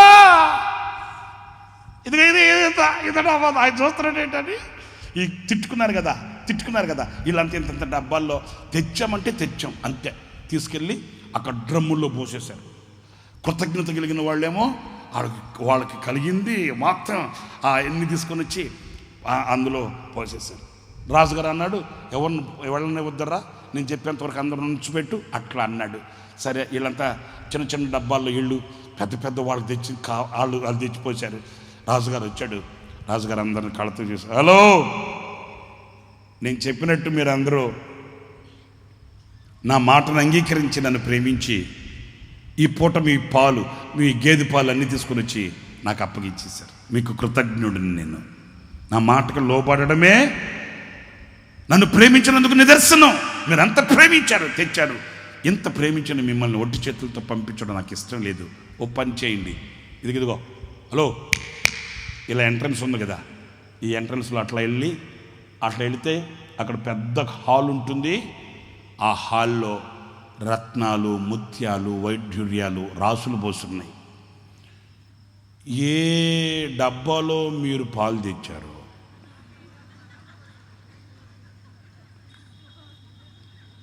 కనెక్ట్ అయిపోయింది కరెక్ట్గా. అయ్య బావా, మీరు ఏ డబ్బాలో అయితే పాలు తెచ్చారో ఆ డబ్బాల నిండా రత్నాలు, ముత్యాలు, వైఢూర్యాలు ఉన్నాయి, రాసులు, వాటిని నింపుకొని వెళ్ళమన్నాడంట. ఇప్పుడు ఇంత డబ్బాల్లో తెచ్చిన సంగతి ఏంటి? అదే నేను చెప్పేది. నీ అర్పణను బట్టి ఈ రాత్రి దీవెనను నెత్తి మీద పెట్టుకొని మోసుకొని వెళ్ళగలుగుతావు. పనార్పణంగా నీ హృదయాన్ని అప్పగించుకొని, ప్రభువా నాకున్నదంతా నీవే, నాకున్నదంతా నీ దానమే, ఇదిగో ఈ రాత్రి నేను నీకు అప్పగించుకుంటున్నాను. ఆ రోజు హన్నా కదా కన్నీళ్లతో ఆమె గోడు చెప్పుకుందో, ఆ రీతిగా ఈ రాత్రి ఆయన పాద సన్నిధిలో కనుక ఇంతవరకు అలల చేత కొట్టబడ్డానయ్యా, అలల చేత రేపబడ్డానయ్యా, అలసిపోయా, సొలసిపోయా, సొక్కిపోయా, సొమ్మసిల్లిపోయానయ్యా, ముందుకు వెళ్ళలేక వెనక్కి రాలేక అల్లాడిపోయానయ్యా. ఈ రాత్రి దర్శించే దేవా, ఈ రాత్రి నా కొరకు దిగి వచ్చి నన్ను ఆశీర్వదించవయ్యా,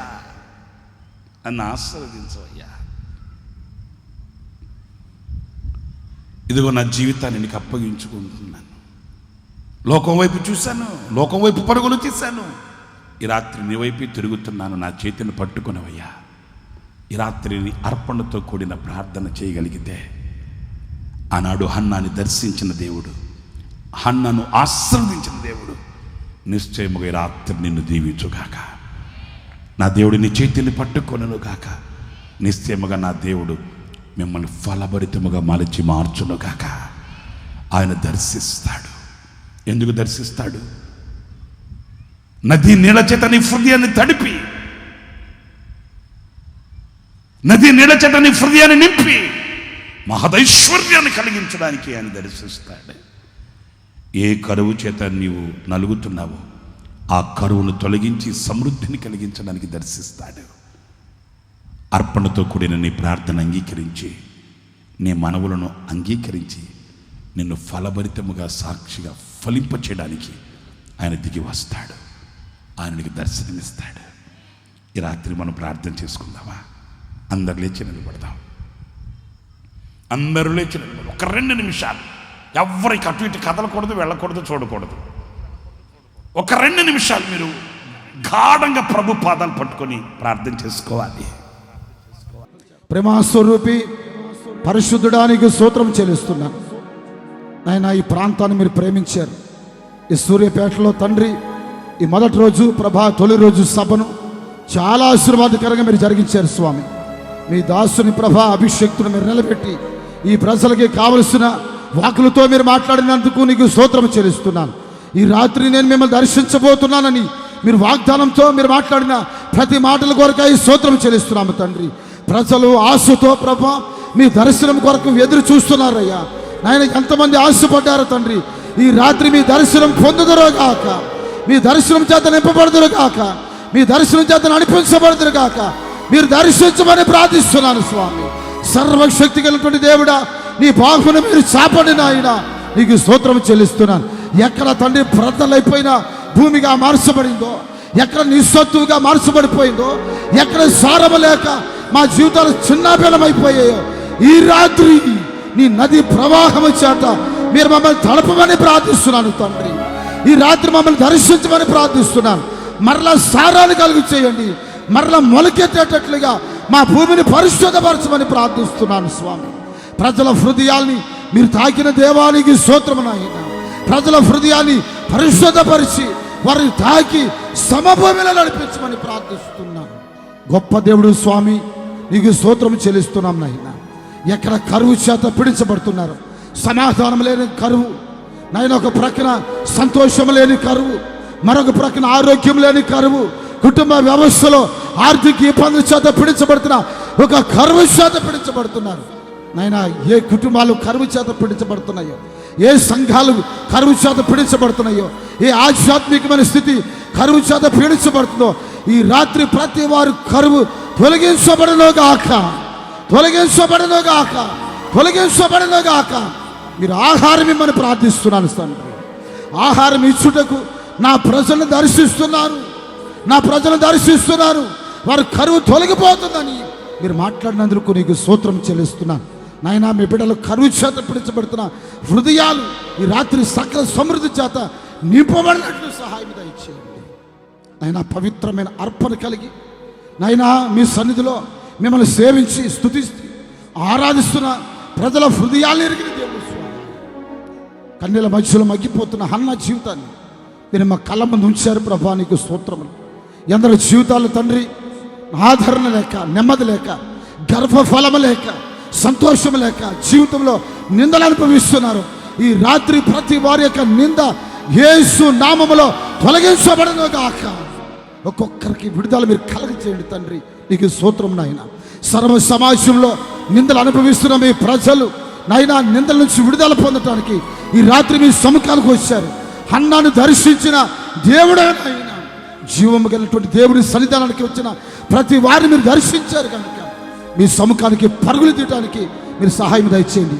ఆత్మ సంబంధమైన సంఘాల్లో మీ బిడ్డలు స్థిరపరచబడాలి స్వామి. ఆత్మ సంబంధమైన సంఘాల్లో మీ బిడ్డలు అంటుకట్టబడాలి స్వామి.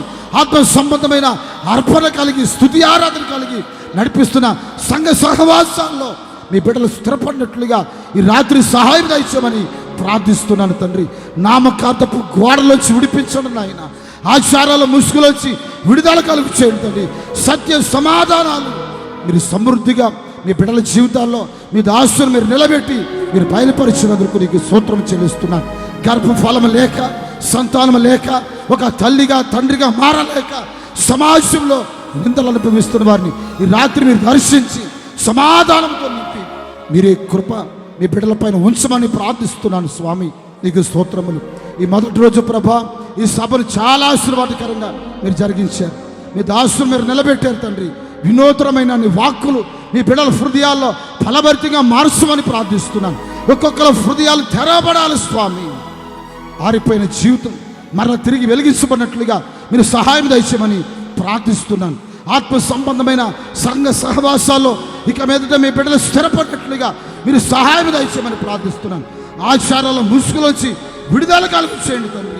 ఏ నామకార్థపు సంఖ్యల మధ్యలో పీడించబడుతున్నారో ప్రతి వాళ్ళ సంఖ్యలు యేసు నామములో తెంపబడలో కాక ఒక్కొక్కరిని తెంపి మీ సన్నిధిలో స్థిరపరిచి మీరు ఆశీర్వదించి నీ ఘననామానికి మహిమ తెచ్చుకోండి. ఈ దాసుని మీరు బలపరచండి.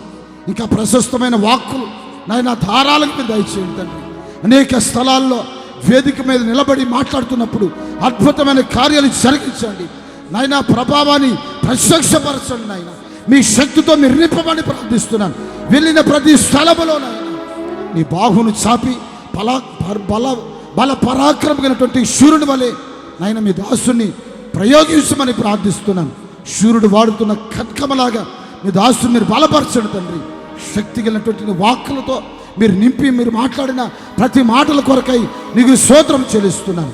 ప్రజల ఆశతో మీ సముఖానికి వచ్చారు. ఈ రాత్రి మీరు దర్శించారు. అందరి బట్టి నీకు స్తోత్రములు. ప్రతి వారిని దర్శన భాగ్యాన్ని పొందుకుని సంతోషముతో మీ బిడ్డలు వెళ్ళేటట్లుగా ఈ రాత్రి సహాయం దయచేయండి. వాళ్ళ నిట్టూర్పు తొలగించండి. వాళ్ళ దుఃఖం యేసు నామములో తొలగిపోవాలిగా తొలగించి సత్యముతో సమాధానంతో మీ బిడ్డలు నడిపించి మహిమను పొందమని నజరేయుడిని యేసు నామములో ప్రార్థన చేసి వేడుకొనుచున్నాను పరమ తండ్రి. అందరూ ఒకసారి ఆమెను చెప్దాం. ఆమేన్. చేతుల పైకెత్తి గట్టుకొకసారి ఆమెను చెప్దాం. మన తండ్రి అయిన దేవుని ప్రేమ, కుమారుని యేసుక్రీస్తు వారి యొక్క కృప, పరిశుద్ధాత్మ నిత్య సహవాసము సన్నిధి ఇప్పుడును ఎల్లప్పుడును సదాకాలం ఆయన దర్శనమును పొంది సంతోషముతో తిరిగి వెళుదము కాక. అందరూ ఒకసారి ఆమెను చెప్తాను.